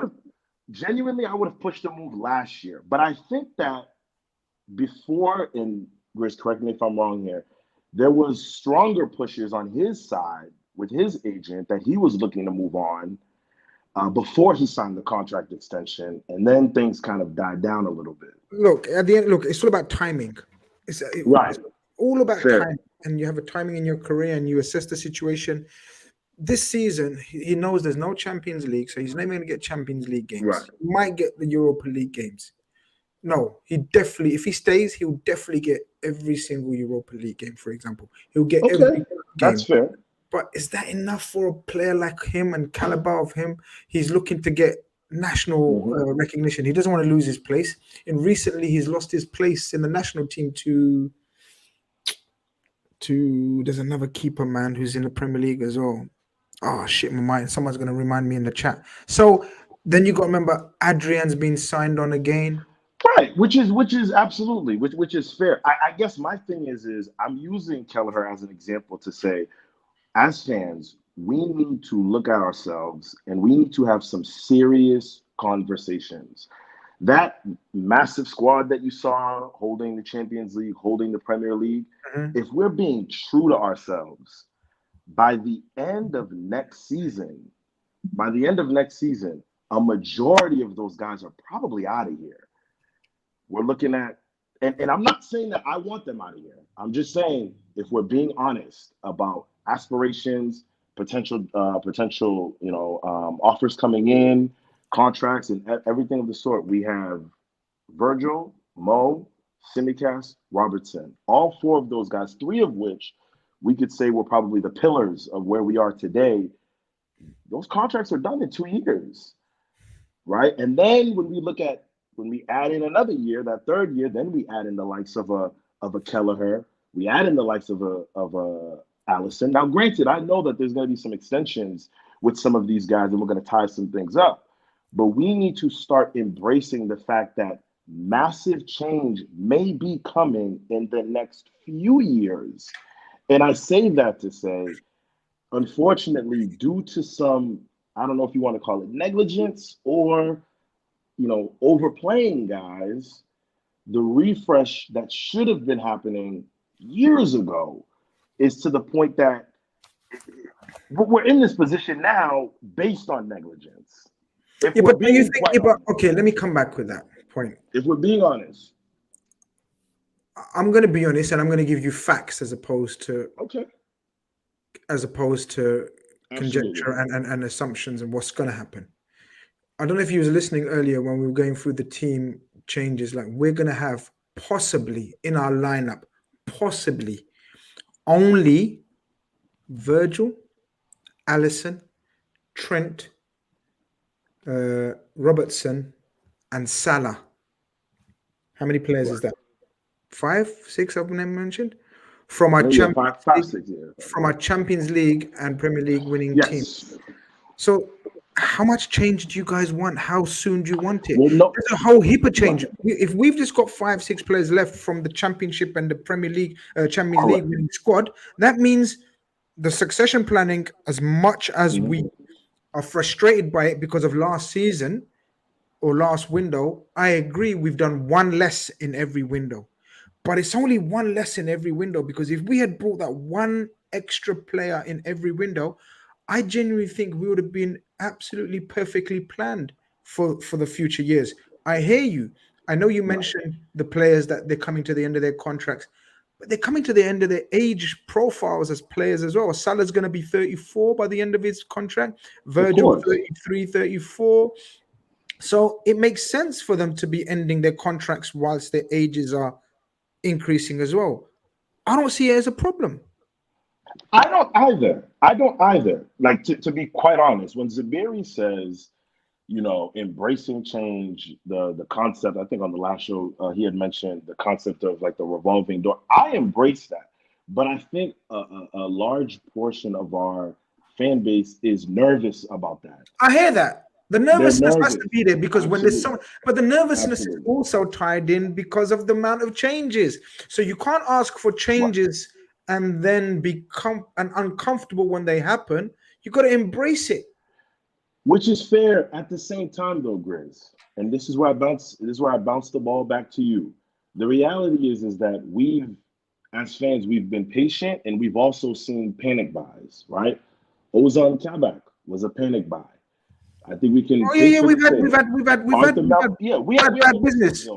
And so the reality is that although, as I started off in saying, this is a small blessing for FSG, not so much Liverpool, the players and the fans, I'm really looking at them to make the next few moves that they're looking to make. I'll give them the patience and the time, but they're really under the microscope here because the whether it's the age profile or whatever the case is, but there's going to be certain changes and there needs to really be some genuine conversations, because the reality of the matter is, Grizz, we are one massive Saudi bid away from another player leaving. And we don't know when that's going to happen.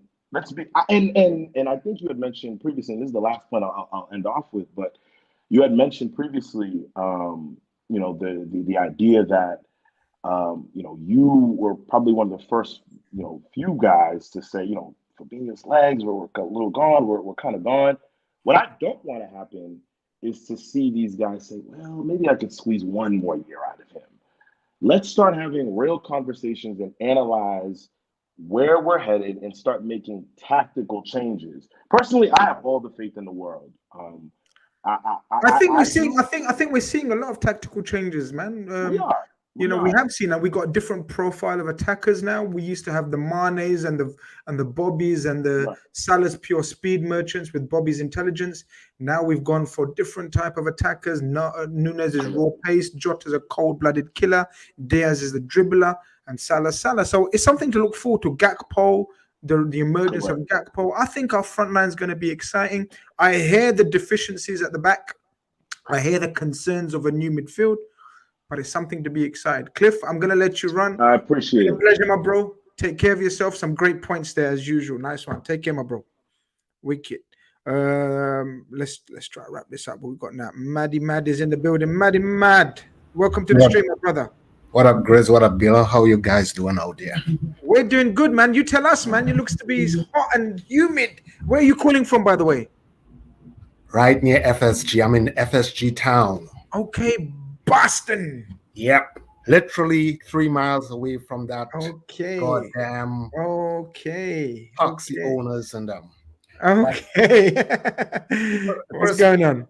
The first thing that I want to find out, Grizz, is because sometimes I catch your streams and stuff. Sometimes I don't, according to how I work and stuff. But yeah.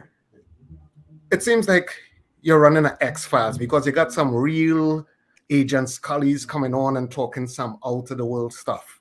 Because the thing that I'm constantly hearing this thing about, the experience.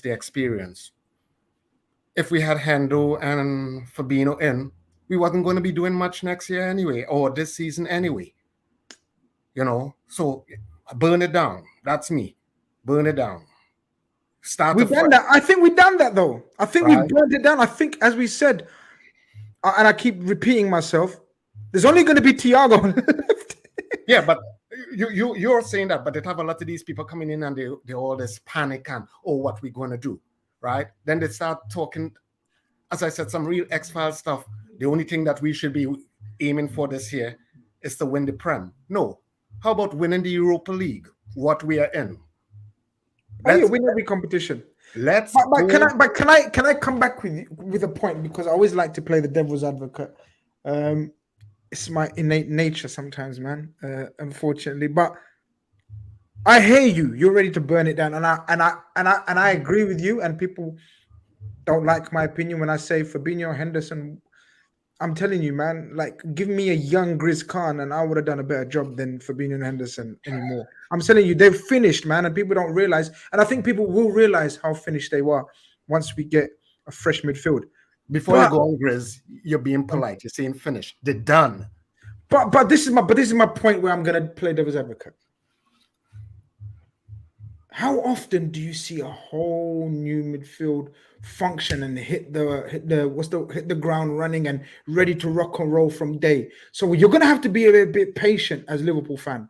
Me as well, all of us. Oh, definitely. Right. So then in that same sentence you said, how about win this and how about win that? Maybe lower expectations then. No, because I'm looking at it like this. We are Liverpool, right? That's the first thing everybody say. We are Liverpool. So with this group of young midfielders and stuff, and Salah and them being still there, we should be looking at the Europa League and saying, you know what? We're not guaranteed to win it, but we're gonna show as hell putting a goddamn statement on it. Right? 100%. Also, everybody talk about, oh, they have won everything. You haven't won the Europa League, so why not add that to the collection? Finish the job. Right? Why not add that to the collection? And as I said, I'm not trying to drone on about all this stuff, but you see the problem, as some people have alluded to already, the problems that we are in now is due to Klopp's stubbornness, because he refused to change, right? He stuck with people where, as in, like, I'm not saying dump them, but rotate them, because coming out of COVID, Klopp was one of the main people, well, the main coach, I should say, who was with this, keep the 5 substitutions.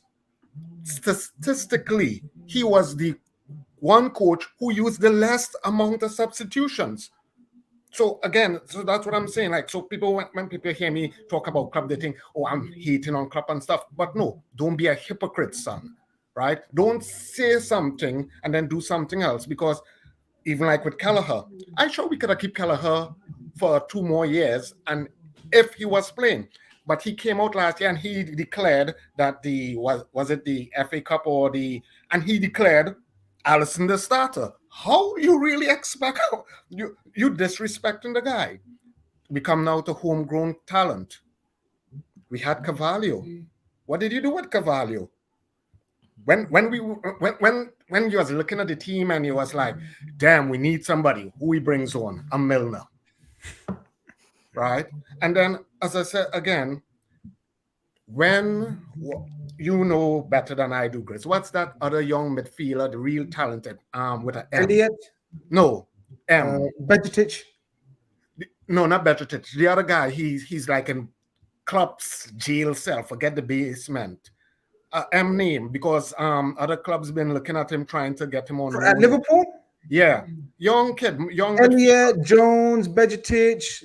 With an M name, Matter something. I can't remember his name. Was it that kid I used to see clips of? Calvin Ramsey? No. Oh, Matlowski.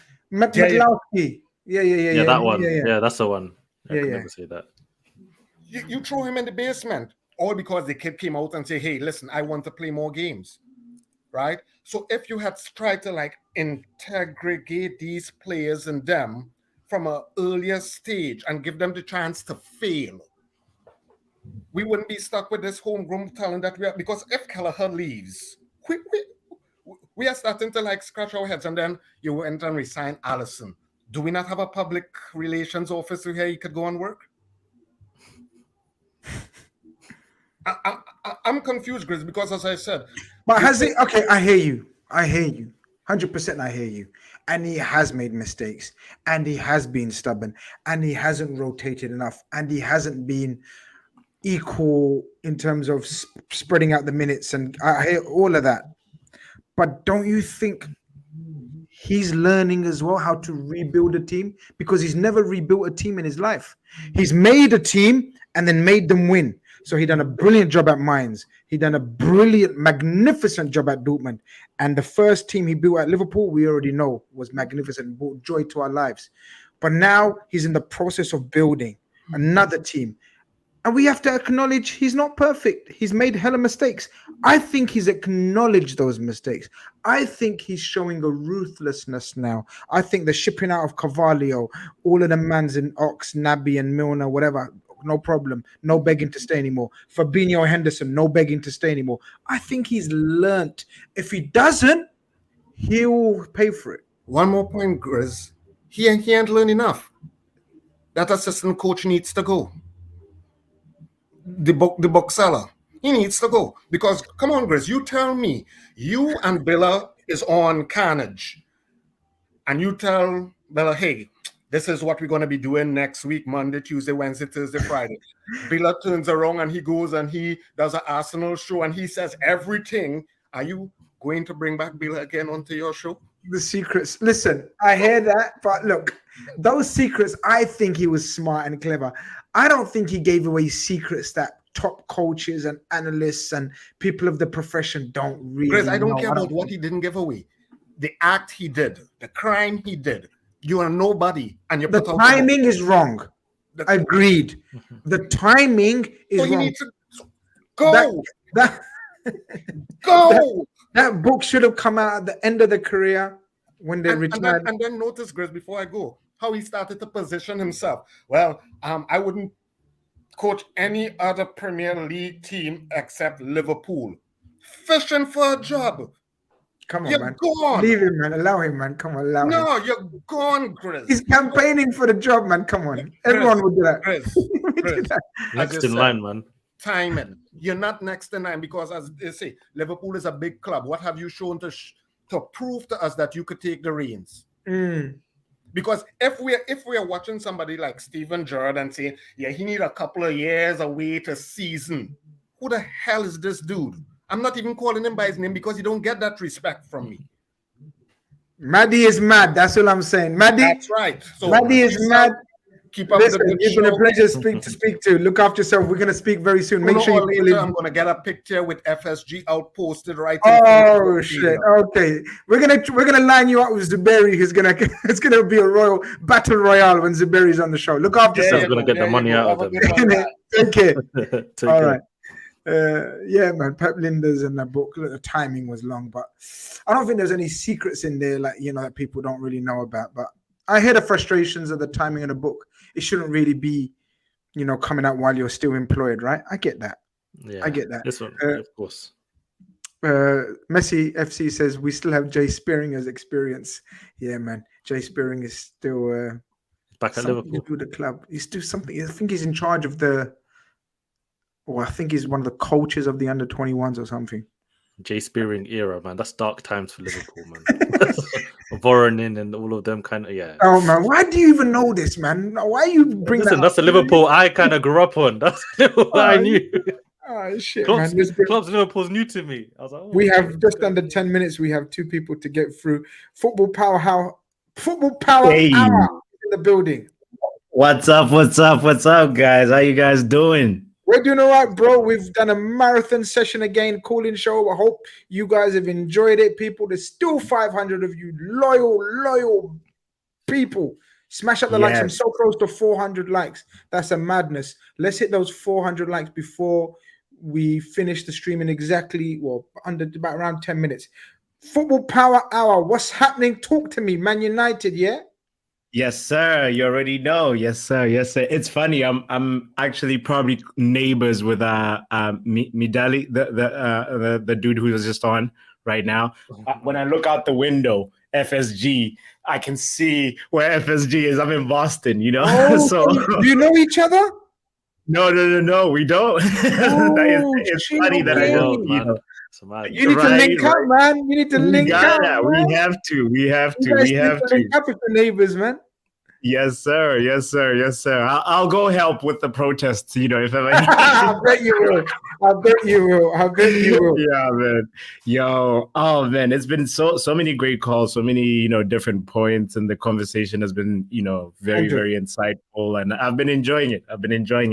And Diallo, especially, like the thing that, I know, we've talked about it already, but the conversation about mental health is so important that, we have to always remember that, and always just sort of look at footballers in a slight, with a little bit more consideration, and human. We always have to remember human yeah. beings, right? I've had to just sort of even just be like, all right, now I know how to like even, it's like, of course you have to, when it comes to that work, they have to perform, you can talk about the football, but then you have to know there's a actual human being behind, so 100. That's really important to me. And that's what I wanted to echo that and say, Diallo, big up to you for bringing that up. Because Dele Alli was really brave. 100%.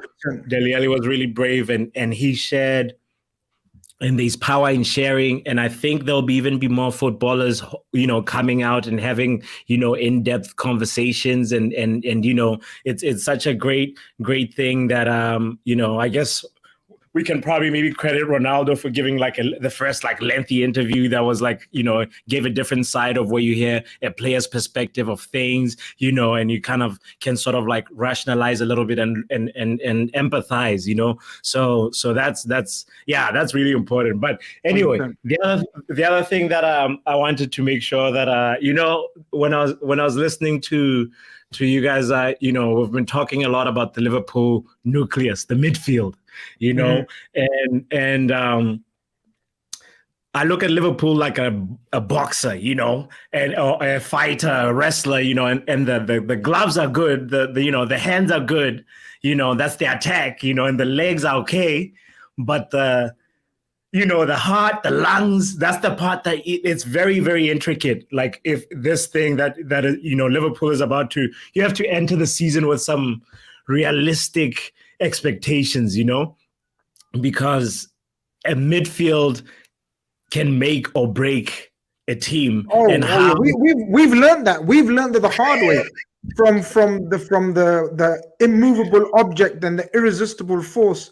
We became the paupers. We became light work for everybody. We became everybody's easy meat. Everyone was hungry. Let's go and feast on Liverpool's midfield. Let's go and have some T-bone steak. Everyone feast. I hate that feeling last season of being the easiest team to walk all over.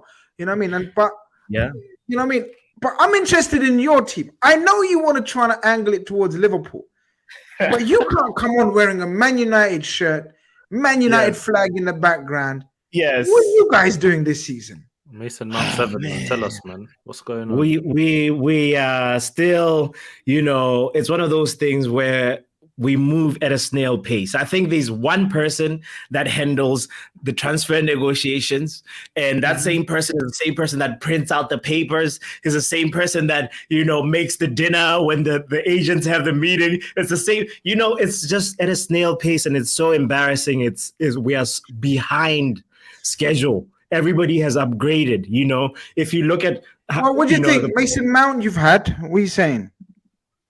Mason Mount is a signing that's fine. Is a signing that like I feel like he's gonna be a good project for Ten Hag because we've seen what Ten Hag has done with a few different players. He's resurrected Wan-Bissaka's career. He's elevated Rashford to a different stratosphere. He's a magician, and I think Mason Mount is coming at the right time to Man United. So it's going to be a very exciting observation for me to see how exactly are we going to be playing transitional or possession based? That's still a little bit muddy because we haven't had any signings yet. But Onana is definitely a change. It means we're updating. We are finally catching up. You lot had Alisson, City had Edison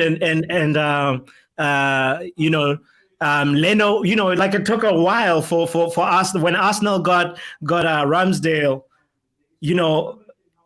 that's when like teams were updating and we have been stuck. You know, we've been using the old app, you know, this whole time. And now, you know, thank you. You need to refresh. Time to just move on, you know? Yeah, so it's gonna be beautiful to see our build-up attacks. That's one characteristic that's like, you know, especially if we get this Onana deal done. Fabrizio is playing with you need a striker, you need a midfielder, you need a centre back. We need a Casemiro. Three major signings. We obviously the first thing is we need to figure out who's getting the goals. The obvious choice is Kane. Obviously, I feel like if it doesn't work out with Bayern, hopefully it was by. I don't think you got the money. You know, I don't think you got the money. That's why everything's slow. If we get rid of Fred, you know, if we get rid of, you know, hopefully Fred. Somebody actually, you know, takes Maguire, you know, and tempts it. Maguire, you know, come on, Saudi clubs, hear us out. You know, bail out. It's hot in Saudi Arabia. We got a fridge for you. You want some of that? Things now, you know what I'm saying? You want some of that? You want some of that? Right. So I think Maguire. I think West Ham's a good shout for Maguire. West Ham is a he doesn't want to go, man. This is the thing. Can you force him to go? The thing is, he says he's been training 3 times a week. He's training. He sees time off. Yeah. And Varane is down bad. Have you seen Varane shaking, man? Them legs are unstable. He knows a couple training sessions he might get in. So here's the thing. One crazy theory, crackhead theory could be, well, there was a negative energy dynamic between him and David De Gea. And now, you know, it's one of those things where we might see a slightly improved Maguire. I'm not saying it's going to be better. It's going to be a slightly improved Maguire. But, like, you know, I do not want that. Because De Gea and Maguire is a calamity show. I used to love it, man. That's my favorite TV show. When I see De Gea, Maguire, and Wan-Bissaka, I'm watching Man United. Let's start. It's the Chaco brothers. The Chaco brothers. Beautiful. Yes. So you know, it's one of those things. I feel like maybe, but the thing is, homegrown quota things. Maybe Maguire might stay. If Scott, I don't know. We just don't know what's going to happen because Man United can't seem to sell. I don't know. It's like we're just behind schedule. I can't even play pickup because, you know, guys have upgraded. Whether like, yo, we have Havertz, we got Timber. You know, like, you know, it's just disheartening. And look, I think Mount's a good signing. I've bantered about the price and how much wages. Mount is a very good player. I think he's actually in isolation going to be a very good signing for you. But if he's your main signing, what's this? Oh yeah, the streets won't forget. Bissaka, Maguire, Lindelof, and Shaw. Yeah, man. But if he's your signing and it hampers the rest of your spending power, and you spend 60 million on him and the wages that you spend on him, and it hampers your search for a striker and your centre back, then you're in a whole heap of trouble. When I say trouble, I just think you're going to be in a battle for top 4 type thing. I think Ten Hag. Go ahead. Yeah, I just wanted to ask, what do you think Ten Hag's like? Everyone thought he's going to come in and try play this possession type football, but I think he's realized maybe the Man United DNA, which is strong football, counters, quick attack, you know, bringing in Mount. You know, it's not all about just keeping the ball for Man United. It's about being very, like, you know, similar to like Bayern Munich. Bayern and Man United, I feel like they're kind of similar the way they play, right? So it's one of those ones. Do you see Ten Hag moving in more of that direction than Ajax kind of football, where Ajax, Barcelona, Arsenal, that kind of pass, you know, that kind of Bilal, stuff. I have to say, you actually, for me, that's my suspicion. It's like, you know, everybody, when you have he tried it. He tried to play a different way. Rangnick tried it. You know, you come in and try to change things radically, then you realize that, no, this is not going to work. So you have to have a balance between your philosophy and what the players can do, and then you create a new philosophy. It's like that's how like coaching, like a team's identity ends up evolving into that. You know, so it's one of those things where I feel like right now he got one of the best transitional. young talents by Mason Mount, making him a priority signing. It's feeling like we're still going to be playing mid-block, but it's going to be we're letting you build up a little bit, and then we have zones that we protect. That's pretty much that. And then we try and, like, if Rashford is going to be one of your main weapons, you have to try and make sure that the team is maximizing to that. So it's like he's finding a new identity while trying to still instill some principles that, like, are his core philosophy. So. I would love to see a totally different way. I'd love to see Onana on the halfway line. And I feel like if we get this Onana deal done, then we'll be even moving closer to a little bit more of like, I'm going to the Ten Hag way of 70% possession football, of, making sure that we have, we control the game, and pretty much we play the way, City does, the way, like, Arsenal does with possession, the way, it's like, we want to be the big boys too. I'm tired of, like, the low block when we're playing the, big team. I hope your panic and your worry continues. I hope your team keep using the old apps. Don't refresh. Don't update your apps. Right? Don't press the update. When it comes update available, I hope your owners keep ignoring it. I long to see that back four again. Please, one more time. No. Heritage. De Gea let us down, man. Oh yeah, De Gea's gone. We can't even do that. And we got some bots in the building. But listen, Football Power Hour, we need to wrap up. It's been amazing talking to you as usual. Hope to chat to you real soon, man. Again. Yeah, man. Long may your club suffer, bro. Long may your club suffer. we shall meet again. Take care, man. Man, we'll see his bot saying, but we got one caller left as well. Ahmed, I know you just joined the stream, but we're closing now, bro. So sorry. We max out at 3 hours, and we're already gone 3 hours, but we're going to give Cecil the last few minutes. Cecil's in the building. You've been such a patient waiter. Thank you very much, bro. How are you doing? I'm good. Thanks. Can you hear me? Yes, sir. Yeah, all good. Okay. All right. Great. Because I've been waiting for a while now. I know you have. I'm so sorry, but you know what? It's the way. Hold on. Let me get rid of this bots, man. We've got some stupidness in the chat going on. Let me slow down the chat. Talk to me. Where are you calling from? What's your team? Nigeria. Well, Lagos, Nigeria. What time is it there? Let me see. It's 11 o'clock over here. Okay. And your team? Yeah. I'm with you, Grace. Luke all the way. Nice. Yeah. I do want to talk about Arsenal signing Rice, but I want to dwell more on Liverpool because this transfer window has been one that has actually made me more intrigued. Mm-hmm. Because more with the outgoings rather than the incomings, because I know Liverpool were going to do business anyway. Mm-hmm. Even though, let's say, some people thought otherwise. I think the outgoings have really intrigued me because Liverpool are losing a lot of experience. And in a way, it's something that I have accepted, in which kind of made me think, if Liverpool don't challenge for the league next season, I won't be surprised, because it's just too much. It's too much change. And it doesn't necessarily mean that you're going to just compete next year. Because I know some people bring up Napoli, because Napoli lost Koulibaly, they lost Mertens, they lost Insigne. But Osimhen was still around, Mertens is still around, Lorenzo was still around. Like, a number of players were still around for Napoli prior to that season. And because even with Henderson and Fabinho, because I feel like there's a possibility Henderson stays. Mm-hmm. And if he stays, like, what do you do with him? Because, like, even if he stays, like, he's not going to be Liverpool starting six next season. Like, I know that for a fact, despite, like, the meltdown like I've seen throughout today. I agree with you. Henderson isn't likely to be starting, or definitely not starting centre back. Midfielder. But then why keep him then? Why do you think we should keep him then? Then let him go then. Because is he any use in the attacking 8 position anymore?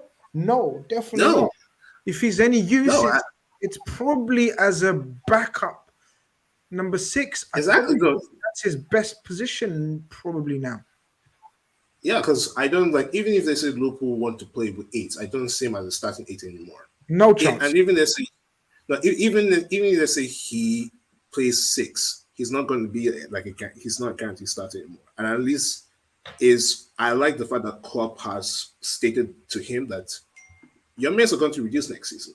And for me, that's something that I even expect that Liverpool should have done even this past season, because you could see how easy teams just bypassed him. His legs are gone. But right now, Henderson's strength was his energy. Henderson's strength was his ability to cover his teammates, to know when to cover in certain positions. Yeah. And once he lost his energy and legs, not much left. Yeah, because I do think Henderson has, suffered a lot of unnecessary criticism throughout his Liverpool career, because he's a player that I would say has forfeited the Liverpool career that he has had. Because given the fact he was used to in exchange to sign King Dempsey, assuming the captaincy after Steven Gerrard, and even all the things I say he has had to go through for the Liverpool career he has had, you cannot tell me otherwise. Because him as a central midfielder in this Liverpool team, you cannot tell me he's a passenger, because I feel that's the biggest insult. But Liverpool have to move on. But the problem is Liverpool's hand has, it's not strong at the moment, because teams can literally say, pay us this amount of money, give us, then this target is yours. Because right now, with Fabinho and Henderson potentially going, who can Liverpool get? Because you more or less need to sign 2, because 1 is not enough.